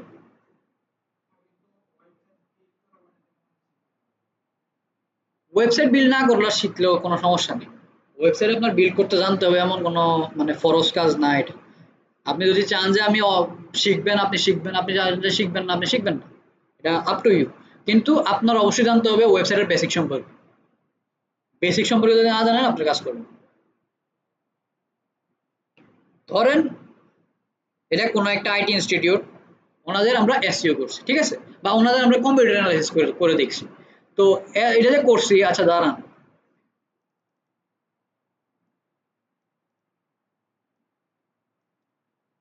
কিছু দেখছেন আপনারা? কিছু দেখেন না, কিছু দেখলেও না দেখার ভান করতে হয় সবসময়, হ্যাঁ সবসময় সবকিছু দেখা যায় না। দেখ না, এটা তো বুঝতে হবে, আপনার শীত তো বুঝতে হবে, না শীত দেখলে বুঝতে তো বুঝবেন না। এবার দেখেন আমরা কিন্তু এই কাজটা আমি এই যে যে কাজটা করছি এদিকে যে কাজগুলো দেখতেছেন এটা কিন্তু মেইন অডিট। অডিট রিপোর্ট কিন্তু এটা এতক্ষণ আমরা দেখে আসছি এটা অডিট না, এটা হচ্ছে আপনারে ওই যে ডাক্তারের প্যাথোলজির কাছে গেল, আপনার ব্লাড নিল, ব্লাড নেওয়ার পর এটা টেস্ট করলো, মেশিনের ভিতরে একটা রিপোর্ট বাইরে হয়, এটা কম্পিউটারে থাকে, ওই যে রিপোর্টটা আছে না, ওইটাও ছিল ওই জায়গাটা। আর যে রিপোর্টটা ডাক্তারের কাছে দিবেন ওই রিপোর্টটা হচ্ছে এটা। এবার দেখেন কি হইতেছে, কাহিনী কেমনে কি করতেছে, আমরা প্রথমে লিখছি যে কার জন্য কি করতেছি না করতেছি, ওইটা না দেখলেও চলবো, আস্তে করে ডেকে দিয়ে এটা। এবার দেখেন, দেখেন আমরা এই কি করছি, এটা থাইরয়েড মূলত যে রিপোর্টটা আছে ওই রিপোর্টটা আপনার নিজের মতো করে নিজে রিপোর্টিং করবেন। আপনি যত সুন্দর করে রিপোর্টিং করতে পারবেন, যত অপটিমাইজড ওয়েতে আপনি রিপোর্টিং করতে পারেন, যত বেশি আপনি উইক সাইড দেখাতে পারবেন আপনার কম্পিউটারের, তত বেশি আপনি আপনার ক্লায়েন্ট থেকে কাজ পাওয়ার সম্ভাবনা পাবেন, সম্ভাবনা বেশি। বুঝতে পারছেন? মানে খুব প্রপার ওয়েতে কাজ দিবেন, মানে 100% একদম সময় নিয়ে কাজ দিবেন। আমার এই অডিট করতে মনে হয় প্রায় 2 দিন সময় লাগছিল। ঠিক আছে? এই যে দেন কত লিঙ্ক খুঁজে খুঁজে বের করছি, কিওয়ার্ড কি আছে, সোর্স কি আছে, ব্যাকলিঙ্ক কই করছে না করছে, কেমনে করছে, কারে দিয়ে করেছে, সবকিছু এদিকে লেখা আছে। মানে আপনি জাস্ট এদিকে বুট করবেন, নিয়ে বয় দিবেন, ওই জায়গার ব্যাকলিঙ্ক উদয় হয়ে যাবে। মানে আপনার কম্পিউটারে যে আছে তার ব্যাকলিঙ্কের সমান সমান আপনার ব্যাকলিঙ্ক হয়ে যাবে। বুঝতে পারছেন? এবার দেখেন আমি এদিকে কি করছি, প্রথমে টাইটেল দিছি, এরপর স্কোর দিছি, এরপর কমেন্টস লিখছি। এদিকে মেইন জিনিসটা কি, টাইটেল জিনিসটা কি, টাইটেল বলতে বুঝাইতেছি এই যে দেখেন উবার সাজেস্টে আমরা কিছু টাইটেল ছিল না, এদিকে উপরে on page SEO, organic traffic, keyword, backlink, এই যে বিষয়গুলো আছে এগুলোর আমরা বলতেছি কি টাইটেল। মানে এই টাইটেল আমরা কি করছি, ডোমেইন অথরিটি। ডোমেইন অথরিটি কি, আপনার যে ওয়েবসাইটটা আছে এটার যে ডোমেইনটা আছে, এই ডোমেইনটা আপনার ওয়েবসাইট ওয়েবসাইটের ক্ষেত্রে আপনার যে সার্চ ইঞ্জিন আছে এটার অথরিটিটা কেমন। মানে ধরেন আপনার যদি এখন ওয়েবসাইটটা ডোমেইনটা আমি কিনতে চাই, তাহলে এর অথরিটিটা কেমন আছে। অথরিটি সবসময় আপনার 50 to 70 আপ থাকতে হয়। এদিকে আমরা পুয়ার দিয়ে রাখছি, কমেন্ট করছি পুয়ার। ব্যাকলিঙ্ক ডু ফলো কয়টা আছে, 2829টা। ব্যাকলিঙ্ক নো ফলো কয়টা আছে, এতটা। এটা গুড, এটা মিনিমাল, খারাপ না। অন পেজ 69, গ্রেট, সমস্যা নেই। রেফারিং ডোমেন মানে কতটা ডোমেন ওনারা রেফার করছে, এতগুলা করছে। আপনি জাস্ট আমি এগুলো নিছি, নিয়ে আইনে না বয়াই দিছি, আমি কোনো কিছু চেক করিনি।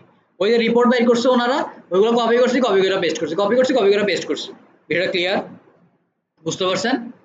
তো এরকম করে করে আমরা প্রতিটা জিনিস নিছি, লোডিং টাইম, লোডিং স্পিড, ইন্টারেক্টিভিটি, এগুলো তো এখন দেখা যাচ্ছে না আপনাদেরকে যে কেমনে বাইর করতে হয়।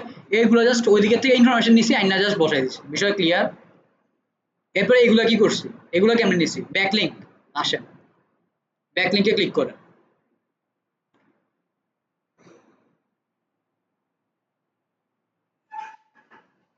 একটু বসি, হ্যাঁ। এদিকে দেখেন ব্যাকলিঙ্ক কতটা আছে, 1841টা আছে। এবার নিচের দিকে যান, আপনার ওয়েবসাইটের অ্যাঙ্কর টেক্সট কি আছে, ব্যাকলিঙ্ক কয়টা আছে, ওইটার উপরে সবকিছু আছে। এই হচ্ছে আপনার ব্যাকলিঙ্ক, দেখছেন ব্যাকলিঙ্ক গুলা, সবগুলো ব্যাকলিঙ্ক এদিকে দেখা যাচ্ছে, অথরিটি পর্যন্ত দেখা যাচ্ছে আপনার। এই যে স্প্যাম স্কোর, স্প্যাম স্কোর কি, স্প্যাম স্কোর হচ্ছে আপনার এই লিঙ্কটা অন্য কেউ বা আপনি যে লিঙ্কটা দিয়েছেন এই লিঙ্কের মাধ্যমে আপনি কোনো স্প্যাম করতেছেন কিনা, মানে এমন কোনো কাজ করতেছেন কিনা যেটা আপনার আপনার বা আপনার ইউজারের কোনো ক্ষতি করতে পারে। বুঝতে পারছি? এরকম যদি কোনো লিঙ্ক হয় সেক্ষেত্রে আপনার এটা পার্সেন্টেজ বেড়ে যাবে, যেমন এটা 50%, 15%। এটা কি লিঙ্ক আল্লাহ জানে, এটা 1%, এটা গুড, কোনো সমস্যা নেই, কিন্তু এটা ভালো না, এরকম হওয়া যাবে না। ঠিক আছে? এরপর হচ্ছে অ্যাঙ্কর টেক্সট। অ্যাঙ্কর টেক্সট কি, মানে এই লিঙ্কে ক্লিক করলে কই নিব আপনারে, এই জায়গাতে, এই লিঙ্কে ক্লিক করলে এই জায়গাতে, এই লিঙ্কে ক্লিক করলে এই জায়গাতে নিব। বিষয়টা বুঝতে পারছি? মানে হাইপার লিঙ্ক যেটা বলতেছি আমরা, এই জিনিসটা বলতেছি অ্যাঙ্কর টেক্সট। এটা বুঝতে পারছি? এবার দেখেন ফলো, এটা কিন্তু ফলো মানে হচ্ছে ডু ফলো, আর যদি নো ফলো দেই নো ফলো। নো ফলো মানে হচ্ছে আমার এই লিঙ্কগুলো ফলো করবে না। দেখেন 15% যেটা আছে এটা কিন্তু কি করে রাখছে ওরা, নো ফলো করে রাখছে, মানে এই লিঙ্কে যাতে কেউ না যায় ওইরকম সিস্টেম করে রাখছে তারা। বুঝতে পারছেন? 4% তারা নো ফলো করে রাখছে। ফলোতে দেখেন, ফলোতে গেলে ওই 15% আর পাবেন না, মনে হয় 15% আর নাই। এটা বুঝতে পারছি? এবার আপনি চাইতেছেন যে আমি যেরকম এদিকে একটা ইয়ে করছি, শীট বানাইছি, এরকম শীট বানাবেন, তখন কি করবেন, তখন এদিক থেকে জাস্ট এক্সপোর্ট টু সিএসভি দিবেন। সিএসভি দিলে আপনার গুগল শিটে চলে যাবে। গুগল শিট থেকে আপনার যে এই যে লিঙ্কগুলো আছে না, ব্যাকলিঙ্কের সোর্স লিঙ্কগুলো, এই সোর্স লিঙ্কগুলো কপি করবেন, কপি করে আপনি যে জায়গায় শিট বানাইতেছেন ওই শিটে নিয়ে বয় দিবেন। বুঝতে পারছেন? এটা ক্লিয়ার? বুঝতেছেন? আমরা দিয়ে আসলে কোনো কিছুই করি না, আমরা জাস্ট ওই ওয়েব টুলটা ইউজ করে টুল থেকে ইনফরমেশন নিয়ে বয় দিই। বুঝতে পারছেন বিষয়টা? এদিকে আমাদের মেইন কাজটা কি? আমাদের কমেন্ট করা হচ্ছে মেইন কাজ। মানে এসইও ওয়ার্ডের মেইন কাজ হচ্ছে আপনার লাস্টে কমেন্ট করা যে আপনার ওয়েবসাইটের কি অবস্থা। বুঝতে পারছি? ধরেন আপনার কম্পিউটার আছে 5টা, মানে আপনি 5টা কম্পিউটারে আপনার অ্যানালাইসিস করতে হবে। এরপর 5টা কম্পিউটার অ্যানালাইসিস করার পরে আপনার SWOT, আপনার স্ট্রেংথ কি আছে, উইকনেস কি আছে, অপরচুনিটি কি আছে, থ্রেট কি আছে, ওইগুলো আপনার ডিফাইন করতে হবে। যে আমার স্ট্রেংথ আছে এটা, আমার অপরচুনিটি আছে এগুলো এগুলো, আমার থ্রেটস এগুলো এগুলো, আমার উইকনেস এগুলো এগুলো। উইকনেসটা আপনার স্ট্রেংথ বানাইতে হবে, থ্রেট যেগুলো আছে ওইগুলো আপনার রিকভার করে উঠতে হবে। তখনই দেখবেন এসইও স্কোর আপনার 70-80 আপ হয়ে যাবে। এটা ক্লিয়ার? বুঝতে পারছি বিষয়টা? এবার দেখেন organic keyword. Organic keyword same বিষয় ভাই। এদিকে আসবেন, ব্যাকে যান। কোথায় গেল এটা? মাইন্ড করলো গেলি। ধরেন সাইট অডিট, অর্গানিক কিওয়ার্ডে ক্লিক করেন। যে কিওয়ার্ড গুলো আছে সুন্দর করে আপনারে এদিকে প্রেজেন্টেশন দিব। এইটারও সেম আপনি এদিকে কি করতে পারেন, ক্লিপবোর্ডে কপি করতে পারেন বা export to CSV export all click করলে আপনার এদিকে এক্সপোর্ট হওয়া শুরু করবে। এখন আপনি চাইতেছেন যে আপনার এই লিঙ্কটা দরকার নেই, আপনি এটা ধরেন এই লিঙ্কটা দরকার নাই, আপনি এটা সিলেক্ট করেন না। আপনার এই লিঙ্কটা দরকার আছে, আপনি সিলেক্ট করেন। যেগুলো সিলেক্ট করবেন ওই সিলেক্ট করে আপনি যদি সিএসবি তে ক্লিক করেন, সিএসবি টু অল দিলেন, দেওয়ার পরে আপনি ডাউনলোড করে ফেলতে পারবেন। এদিকে সিএসবি ফাইলটা কিভাবে ডাউনলোড হয়, এই যে উবাস এইচটিটিপি ওয়েবসাইটের নাম, এটাতে ক্লিক করেন। ক্লিক করলে দেখবেন যে আপনার এক্সেলের শীটটা ওপেন হয়ে যাচ্ছে। ওইদিকে যে শীটটা দেখতেছিলেন ওই শীটটা এদিকে আছে, জাস্ট এদিকে একটু হজবরল টাইপ হয়ে আসবে, ওইটার আপনার সুন্দর করে সাজাই নিতে হবে। কি সুন্দর না? অনেক সুন্দরভাবে আছে, এই জিনিসটা একটু সুন্দরভাবে সাজাই নিতে হবে। এদিক থেকে সুন্দর করে টেক্সটগুলো চেঞ্জ করে নেবেন, বা যদি এদিকে টেক্সট চেঞ্জ করতে না পারেন ওইদিক থেকে কষ্ট করে কপি করে ওইদিকে নিয়ে বসাই দিবেন। আর এদিকের যে লিঙ্কগুলো আছে সোর্স লিঙ্ক, এই যে র্যাঙ্কিং ইউআরএল, কোন র্যাঙ্কের উপর লিঙ্ক করতেছে, ওই র্যাঙ্কিং ইউআরএল গুলারে সুন্দর করে কপি করবেন। কপি করে নিয়ে জাস্ট আপনার যে শিট আছে ওই শিটে বসাই দিবেন। এরপরে যে কি আছে এসইও ডিফিকাল্টি, মানে আপনার যে কম্পিউটার আছে আপনার মতো হইতে যদি হইতে চায় তার ডিফিকাল্টি কত। যেমন এই লিঙ্কটা যদি তার মতো এই লিঙ্কে যেরকম আছে এই কন্টেন্টটা বানাইতে গেলে তার 21, তার ডিফিকাল্টি হচ্ছে 21, মানে তার ধরেন 21টা স্টেপ পার করলে আপনার সমান হবে। যদি এক প্রতিটা ডিফিকাল্টি একটা স্টেপ ধরেন, তাহলে হচ্ছে ধরেন আপনার 21টা স্টেপ যদি সে যায় সেক্ষেত্রে আপনার সমান হইতে পারে। এটা বুঝাইতে পারছি? এরকম যত বেশি ডিফিকাল্টি যত বেশি হবে, এসইও ডিফিকাল্টি যত বেশি হবে, আপনার এসইও স্কোর তত বেশি ভালো থাকবে, আপনার ওয়েবসাইট র্যাঙ্ক তত বেশি করবে। বুঝতে পারছি বিষয়টা? এস্টিমেটেড ভিজিটর হচ্ছে আপনার গত 1 মাসে এই লিঙ্কে আপনার কতজন ভিজিট করছে। পজিশন আপনার সার্চ, আপনার যদি সার্চ করে যে এই যেরকম এই টাইটেল লেখা digital marketing in Bangladesh, digital marketing Bangladesh লেখা যদি সার্চ করে আপনি 33 নম্বরে আসতেছেন। তো যত বেশি উপরে থাকতে পারবেন তত বেশি আপনার র্যাঙ্কিং করার সম্ভাবনা তত বেশি। ঠিক আছে? ভলিউম মানে হচ্ছে আপনার এই যে ওয়েবসাইটটা আছে এদিকে বা এই যে আর্টিকেলটা আছে এই আর্টিকেলে কতগুলা ওয়ার্ড কাউন্ট আছে এটা আমরা বলতেছি ভলিউম। এদিকে কতগুলো আছে? 2600। মানে এদিকে দেখছেন 2000 এর উপর যে তারা লেখছে, 2000 এর নিচে যদি আপনি লেখেন আপনার এটা র্যাঙ্ক করার সম্ভাবনা কম। আপনি এদিকে 2600 লেখা আপনার এটা 33 এ আইতেছে। এবার চিন্তা করেন যে 210 লেখছে এটা আইতেছে 32, 70টা আইতেছে 53তে, 90টা আইতেছে 79তে। তো ওইরকম বললে হবে না। আপনার যত বেশি কিওয়ার্ড থাকবে, যত বেশি ওই কিওয়ার্ডের আপনার যত বেশি আপনার ওয়ার্ড কাউন্ট থাকবে, ওই ওয়ার্ড কাউন্টের ভিতর যত বেশি আপনার যে কিওয়ার্ডটা আছে, আপনি যে কিওয়ার্ডের উপর র‍্যাঙ্ক করতে চান ওই কিওয়ার্ডটা যত বেশি না কিন্তু আবার, মানে আপনি মনে করেন খালি লিখে দিয়েছেন ডিজিটাল মার্কেটিং বাংলাদেশ এমন না, খুব মানে মিনিমালিস্টিক না থাকলেই না। এটা মানে গুগলের রিকমেন্ডেশন অনুযায়ী আপনার একটা পেজের ভিতরে অন্তত 5 বার থাকতেই হবে। 5 বারের উপরে দিতে পারেন, কিন্তু এমন না যে 100 বার 150 বার দিয়ে দিচ্ছেন, তখন আবার স্প্যাম কাউন্ট হয়ে যাবে। ওই স্প্যাম স্কোর দেখলেন না কিছুক্ষণ আগে, স্প্যাম স্কোরের কাউন্ট হয়ে যাবে ওইটা। তো ওইরকম করলে কাজ করা হবে না। বুঝতে পারছি বিষয়টা? তো এরকম করে জাস্ট এদিক থেকে কপি করবেন, কপি করে আপনার যে কম্পিউটার অ্যানালাইসিস শিট আছে ওই কম্পিউটার অ্যানালাইসিস শিটে বসাই দিবেন, বসাই দিলে কাহিনী শেষ। বুঝতে পারছি? কঠিন লাগছে বেশি?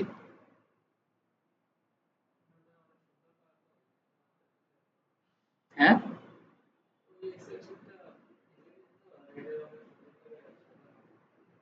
না না, এটা তো ওই শীটের থেকে আমি এই শীটটা বানাইছি, আপনি তো ক্লায়েন্টের ওই শীট দিতে পারবেন না।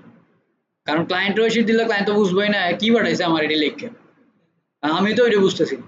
তো ওইরকম করে আপনার সুন্দর করে আপনার বুঝতে হবে যে কি কি করতে হবে না করতে হবে, আপনার কিওয়ার্ড কম্পিউটার কিওয়ার্ড কি খেলতেছে, আপনার ব্যাকলিঙ্ক কি অবস্থা আছে, এই বিষয়গুলো সম্পর্কে জানতে হবে, এসইও স্কোর কার কেমন আছে ওই জিনিসগুলো সম্পর্কে জানতে হবে। জানার পরে এরপরে আপনি অন পেজে কাজ করতে যাবেন, এরপরে অফ পেজ, এরপর টেকনিক্যাল আপনি কাজ করতে যাবেন। বুঝতে পারছি? কোনো ডাউট আছে কিনা আপনাদের, একটু আমাদেরকে এই পর্যন্ত কোনো সমস্যা আছে কিনা বলুন।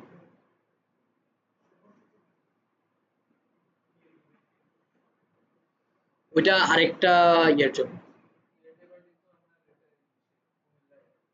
টাকা।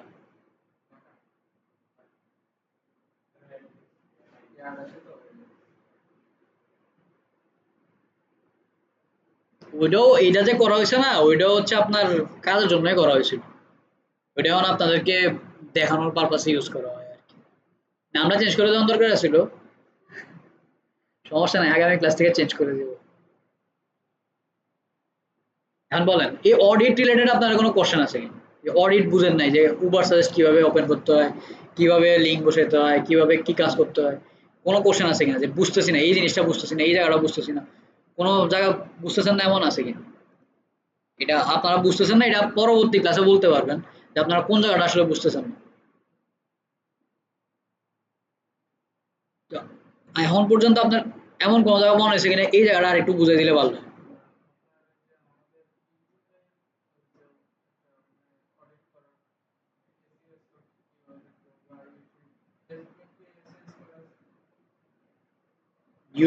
ইউটিউবের টুলস আছে আলাদা, ওই ইউটিউবের টুলস দিয়ে দেখতে হবে।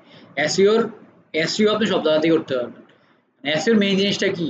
এসইওর মেইন জিনিসটা হচ্ছে একটা জেনারিক জিনিস চিন্তা করবেন সবসময়। এসইওর মেইন জিনিসটা হচ্ছে যে সার্চ ইঞ্জিন যাতে আপনারা চিনবেন। সার্চ ইঞ্জিন কেমনে চিনবো? সার্চ ইঞ্জিন আপনারা অল্টার টেক্সট ধরে চিনবো। ফেসবুকে আপনার অল্টার টেক্সট ছাড়া আপনারা চিনার মতো আর কোনো জায়গা নেই। আপনার ইউজার নেম অল্টার টেক্সট ছাড়া আপনারা ফেসবুকের ভিতরে ঢুকে আপনারা চিনবো ওইরকম কোনো জায়গা নেই। বুঝতে পারছেন? তো আপনি এসইও যদি ইউটিউবে ওই যে মানুষ কয় না যে কি জানি ফেসবুক এসইও না কি সামথিং হ্যান ত্যান কিছু কয়, তো ওই সব টাইপ কথাবার্তা হয় না, লাভ নাই। ফেসবুকের ভিতরে ওই এসইও করার কিছু নেই। আপনি যে ইমেজ দিয়েছেন ওই ইমেজের অর্ডার টেক্সটটা চেঞ্জ করে দেন, এটা এসইও হয়ে গেছে, ইমেজ এসইও হয়ে গেছে। আর যদি তাও করতে অলসতা লাগে, কোনো একটা ডিজাইন করতেছেন, ওই ডিজাইনটা যখন সেভ করতেছেন, ওই সেভের ভিতরে আপনি যে কন্টেন্টের উপরে ইমেজটা রেডি করছেন ওই কন্টেন্টের নামটা লিখে দেন। নাম লিখে দিলে ধরেন আমি ফটোশপে কাজ করতেছেন, আপনি যখন ফটোশপ থেকে ছবিটা ডাউনলোড করতেছেন বা ইমেজটা ডাউনলোড করতেছেন বা ক্রিয়েটিভটা ডাউনলোড করতেছেন, তখন আপনি যে নামটা দিতেছেন ওই ইমেজের জন্য ওই নামটাই হয়ে যাচ্ছে ওইটার অল্টার টেক্সট, অল্টারনেটিভ টেক্সট যেটা। তো আপনি এটা এসে ফেসবুকে চেঞ্জ করতে পারেন, এটা ইমেজের ভিতরে থাকবে। আপনার ইমেজে যখন ক্রোল করে, গুগল যখন ক্রোল করে বা ফেসবুক যখন ক্রোল করে, ঠিক আছে, প্রতিটা জিনিসের তো আলাদা আলাদা বট আছে। তো ওই বটগুলো যখন ক্রোল করে বা ওই যে মাইক্রো স্পাইডার যেটা আছে ওই স্পাইডার যখন ক্রোল করে, তখন হচ্ছে যে ওই আপনার নাম ধরে ক্রোল করে। আপনার ইমেজ কি সে চিনে? যে আপনার ইমেজে একটা ছবি আছে, ওই ছবির ভিতরে একটা মানুষ আছে, এগুলো কিন্তু সে চিনে না, সে ওই অল্টার টেক্সট দিয়ে আপনার ক্রোল করে। এবার আপনি অল্টার টেক্সট দিয়ে রাখছেন হোয়াটসঅ্যাপ ইমেজ ডট তারিখ ডট একটা কোড, তখন আপনার ওই হোয়াটসঅ্যাপ ধরে আপনারা ক্রোল করে দিন। কিন্তু আপনি যদি আপনার নাম ধরে ইমেজটারে এসইও করে দেন, সেক্ষেত্রে বা অল্টার টেক্সট চেঞ্জ করে দেন, তা আপনার আপনার নামের উপরে গুগলে দেখবেন এই ইমেজটা র্যাঙ্ক হয়ে গেছে। বুঝতে পারছি বিষয়টা? ধরেন আমার নাম লেখা যদি আপনি সার্চ করেন, এন্টার করলাম, এই যে এখন আমার যে প্রোফাইলগুলো দেখবেন আপনি, আপনারা যেগুলো আইবোধ, বিষয়টা হচ্ছে যে আপনারা যদি একটু প্রফেশনালি জিনিসগুলো হ্যান্ডেল করেন, প্রোফাইলগুলো যদি একটু প্রফেশনালি হ্যান্ডেল করেন, ইউজার নেমটা ঠিক করে রাখেন, অল্টার টেক্সট ঠিক করে রাখেন, আপনাদের প্রতি পোস্টে পোস্টে অল্টার টেক্সট ঠিক করতে হবে এরকম কোনো কথা নেই। আপনি যখন দেখছেন যে আপনার প্রোফাইলটা সুন্দর করে গুগলে চলে আসছে, আপনার ইউজার নেম চেঞ্জ করে দেখবেন যে 100% গুগলে চলে আসে, ঠিক আছে? তো ওই জায়গাতে দেখবেন যে আপনার যখন গুগলে চলে আসছে, যদি সরে যায় তখন আপনার কাজ করতে হবে, যদি থাকে তাহলে ভালো করতে। যেরকম আমার ওয়েবসাইট আছে, ওই ওয়েবসাইট থ্রুতে এটা সবসময় র্যাঙ্কিং এ থাকে, ঠিক আছে? তো এইদিকে দেখেন আমার লিঙ্কডিন আসতেছে, এরপরে ফেসবুক আসতেছে, এরপরে ওয়েবসাইট আসতেছে, এরপরে হচ্ছে আমার যে আমি যার জন্য কাজ করতেছি ওই অর্গানাইজেশনের ওয়েবসাইটের ভিতরে আমার সাইটেশন করা আছে, ওই সাইটেশন আসতেছে, এরপর প্রিন্টারেস্ট আসতেছে, এরকম সিরিয়াল আসতেছে। এখন এই যে ইমেজগুলো আসছে, ইমেজটি কেমন আইতেছে? ইমেজ তো আমি কোনো জায়গায় দিইনি, ইমেজগুলো আসতেছে কোন জায়গা থেকে দেন? ফেসবুকে। Facebook, Instagram, Facebook, threads, website. এই যে ছবিগুলো দিছি এই ছবিগুলো সবগুলোর পিছনে অল্টার টেক্সটে আমি আমার নামটা লিখে দিছি। আমার যে ইউজার নেমটা আছে ওই ইউজার নেমটা লিখে দিছি। আমি এই জায়গাতে মূলত কি করছি, এই জায়গাতে আমি একটা মালা গাচ্ছি। আমার ইউজার নেম দিয়ে আমি একটা মালা বানাইছি। কেমনে মালা বানাইছি, আমার যতগুলো প্রোফাইল আছে সবগুলো প্রোফাইলে আমি ইউজার নেম সেট করে দিছি, এস সেম এস সবগুলোতে সেম দিছি। এদিকে দেখেন, এদিকে কি টুইটার আসতেছে বা এক্স যেটা ওইটা কি আসতেছে? ওটা কিন্তু আসতেছে না। কেন আসতেছে না এই জায়গাতে? কারণ টুইটারের ইউজার নেমটা আমার আলাদা। টুইটারে 15 ক্যারেক্টারের বেশি দেওয়া যায় না। ওই 15 আমার পুরো নামটা হচ্ছে 15 ক্যারেক্টার, মানে শাহপরান রৌনক আর এস থেকে শুরু করে কে পর্যন্ত পুরোটাই হচ্ছে 15 ক্যারেক্টার। তো ওই জায়গাতে আমি ওই আমার ইউজার নেম হচ্ছে শাহপরান রৌনক বিডি, ওই বিডিটা আমি ওইদিকে লাগাইতে পারিনি।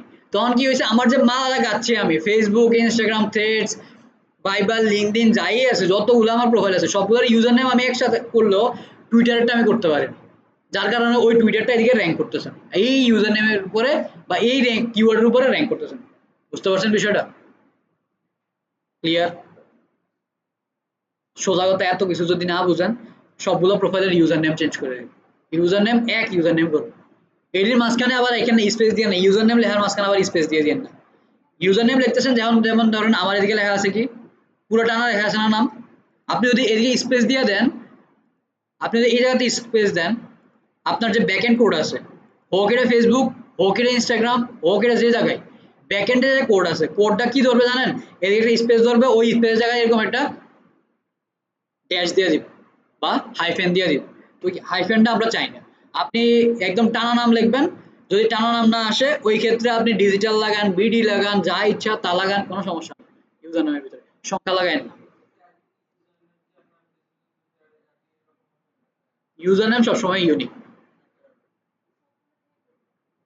সব জায়গাতে একরকম রাখেন, কোনো সমস্যা নেই। আপনার নাম ধরেন, আমার নাম ধরেন শাহপরান রৌনক, ফেসবুকের ক্ষেত্রে শাহপরান রৌনক ইউনিক হতে হবে, টিকটকের ক্ষেত্রে শাহপরান রৌনক ইউনিক হতে হবে। প্রতিটা আলাদা আলাদা সোশ্যাল মিডিয়ার জন্য আলাদা আলাদা হতে হবে। মানে এরকম না যে ফেসবুকে আমি দিয়ে আসছি এটা টুইটারে দিতে পারবো না বা লিঙ্কডইনে দিতে পারবো না, এরকম না। টুইটার একটা কোম্পানি, লিঙ্কডইন একটা কোম্পানি, ফেসবুক একটা কোম্পানি, তার সার্ভার সার্ভার আলাদা। সার্ভারে আপনার ইউজার নেম একটাই থাকতে হবে। ফেসবুকের সার্ভার যেটা আছে ওই সার্ভারে আপনার ইউজার নেম একটাই থাকতে হবে। তাহলে আপনারটাও র্যাঙ্ক করবে। আপনারটা কেন র্যাঙ্ক করবে ওইটা আমি দেখাই দেবো, কোনো সমস্যা নেই। যখন আমরা লোকাল এসইতে ঢুকবো দেখবেন যে আপনারটাও মানে 30 থেকে 90 দিনের ভিতরে আপনারটাও র্যাঙ্ক করা শুরু করবে। ওইগুলা নিয়ে মাথা ব্যথা করার কিছু নেই। আগে হচ্ছে কি, আগে এই জায়গাতে শাহপরান রৌনক লেখা সার্চ করলে ওই যে শাহপরানের মাজার আছে না, শাহপরানের মাজার নিচে দিয়ে আমার প্রথমে আমার নামগুলো দেওয়া হতো, দেখানোর পরে শাহপরানের মাজারগুলো দেওয়া শুরু করতো। এখন কিন্তু আর দেখায় না। কেন দেখায় না? কারণ হচ্ছে যে এগুলোর আরো অপটিমাইজ করা হয়েছে, মানে গুগলে আরো চিনানো হয়েছে এই বিষয়গুলো। যার কারণে সে শাহপরানের মাজার আলাদা চিন্তা করছে, আমি 3 নাম্বার 4 নাম্বার পেজে গেলে দেখবেন যে হয়তো এগুলো পাবো, 2 নাম্বার 3 নাম্বারে গেলে পাবো। কিন্তু ফার্স্ট পেজ কিন্তু পুরোটাই আমি নিয়ে নিছি। এই যে এটা নিছি কিভাবে? এটা নিছি হচ্ছে আমি রেগুলার কাজ করার মাধ্যমে।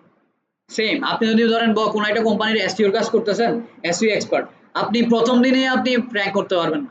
আপনার র‍্যাঙ্ক করতে কম করে হলেও 4 থেকে 6 মাস টাইম লাগবে কাজ করে।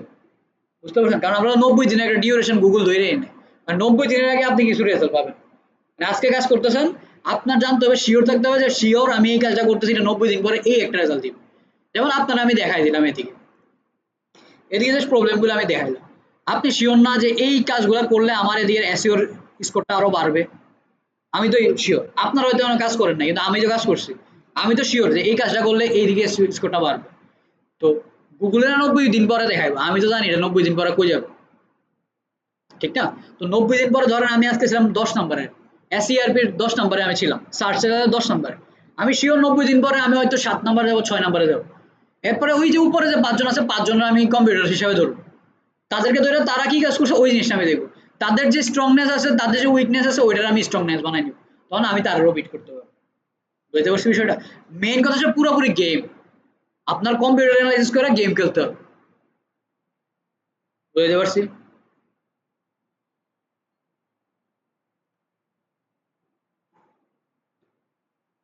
বলেন।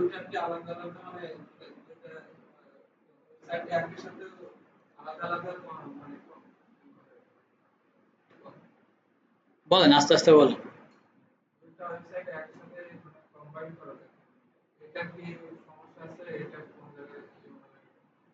তো ওইটাই তো আমরা কম্পিউটার অ্যানালাইসিস করতেছি। ওইটাই তো আমরা কম্পিউটার অ্যানালাইসিস করতেছি। ধরেন আপনার একটা ওয়েবসাইট আছে, আপনি একটা ওয়েবসাইটের এসইও এক্সপার্ট, উনি একটা ওয়েবসাইটের এসইও এক্সপার্ট, ঠিক আছে? এখন দুইজনেই বন্ধু। এটা মানে মার্কেটে এটা হিউজ আছে।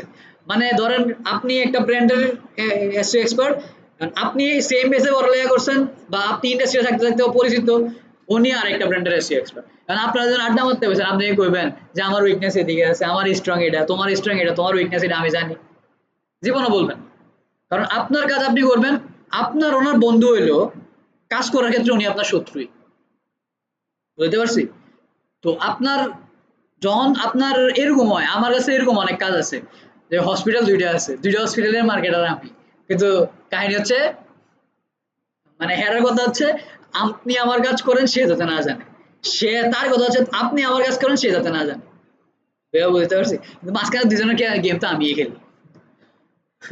এ তো মার্কেটিং এর মেন মজার জিনিসটা হচ্ছে এটা, যে আপনি সবার কাছেই করতেছেন কিন্তু আপনি কারণ না।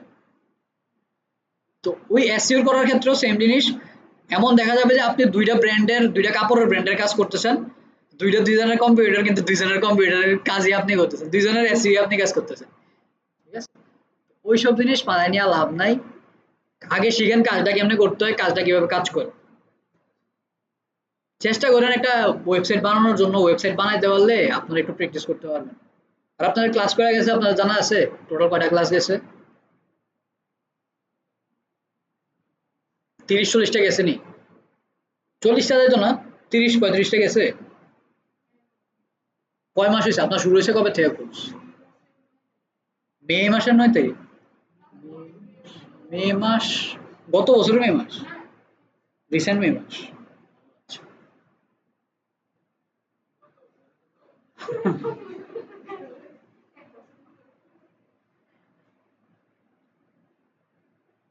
আচ্ছা, কোনো কিছু জানার আছে না বলেন।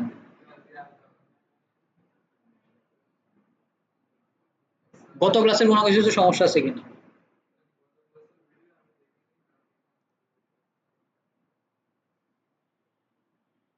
ভিডিও দেখেন, ভিডিও দেখে কাজ টাজ করেন তাহলে। আচ্ছা, তাহলে কি আমরা আজকে এদিকে রাখবো আর একটু নেবেন? চলবে? আচ্ছা ঠিক আছে, চললে আজকে এতটুকুই থাকবে।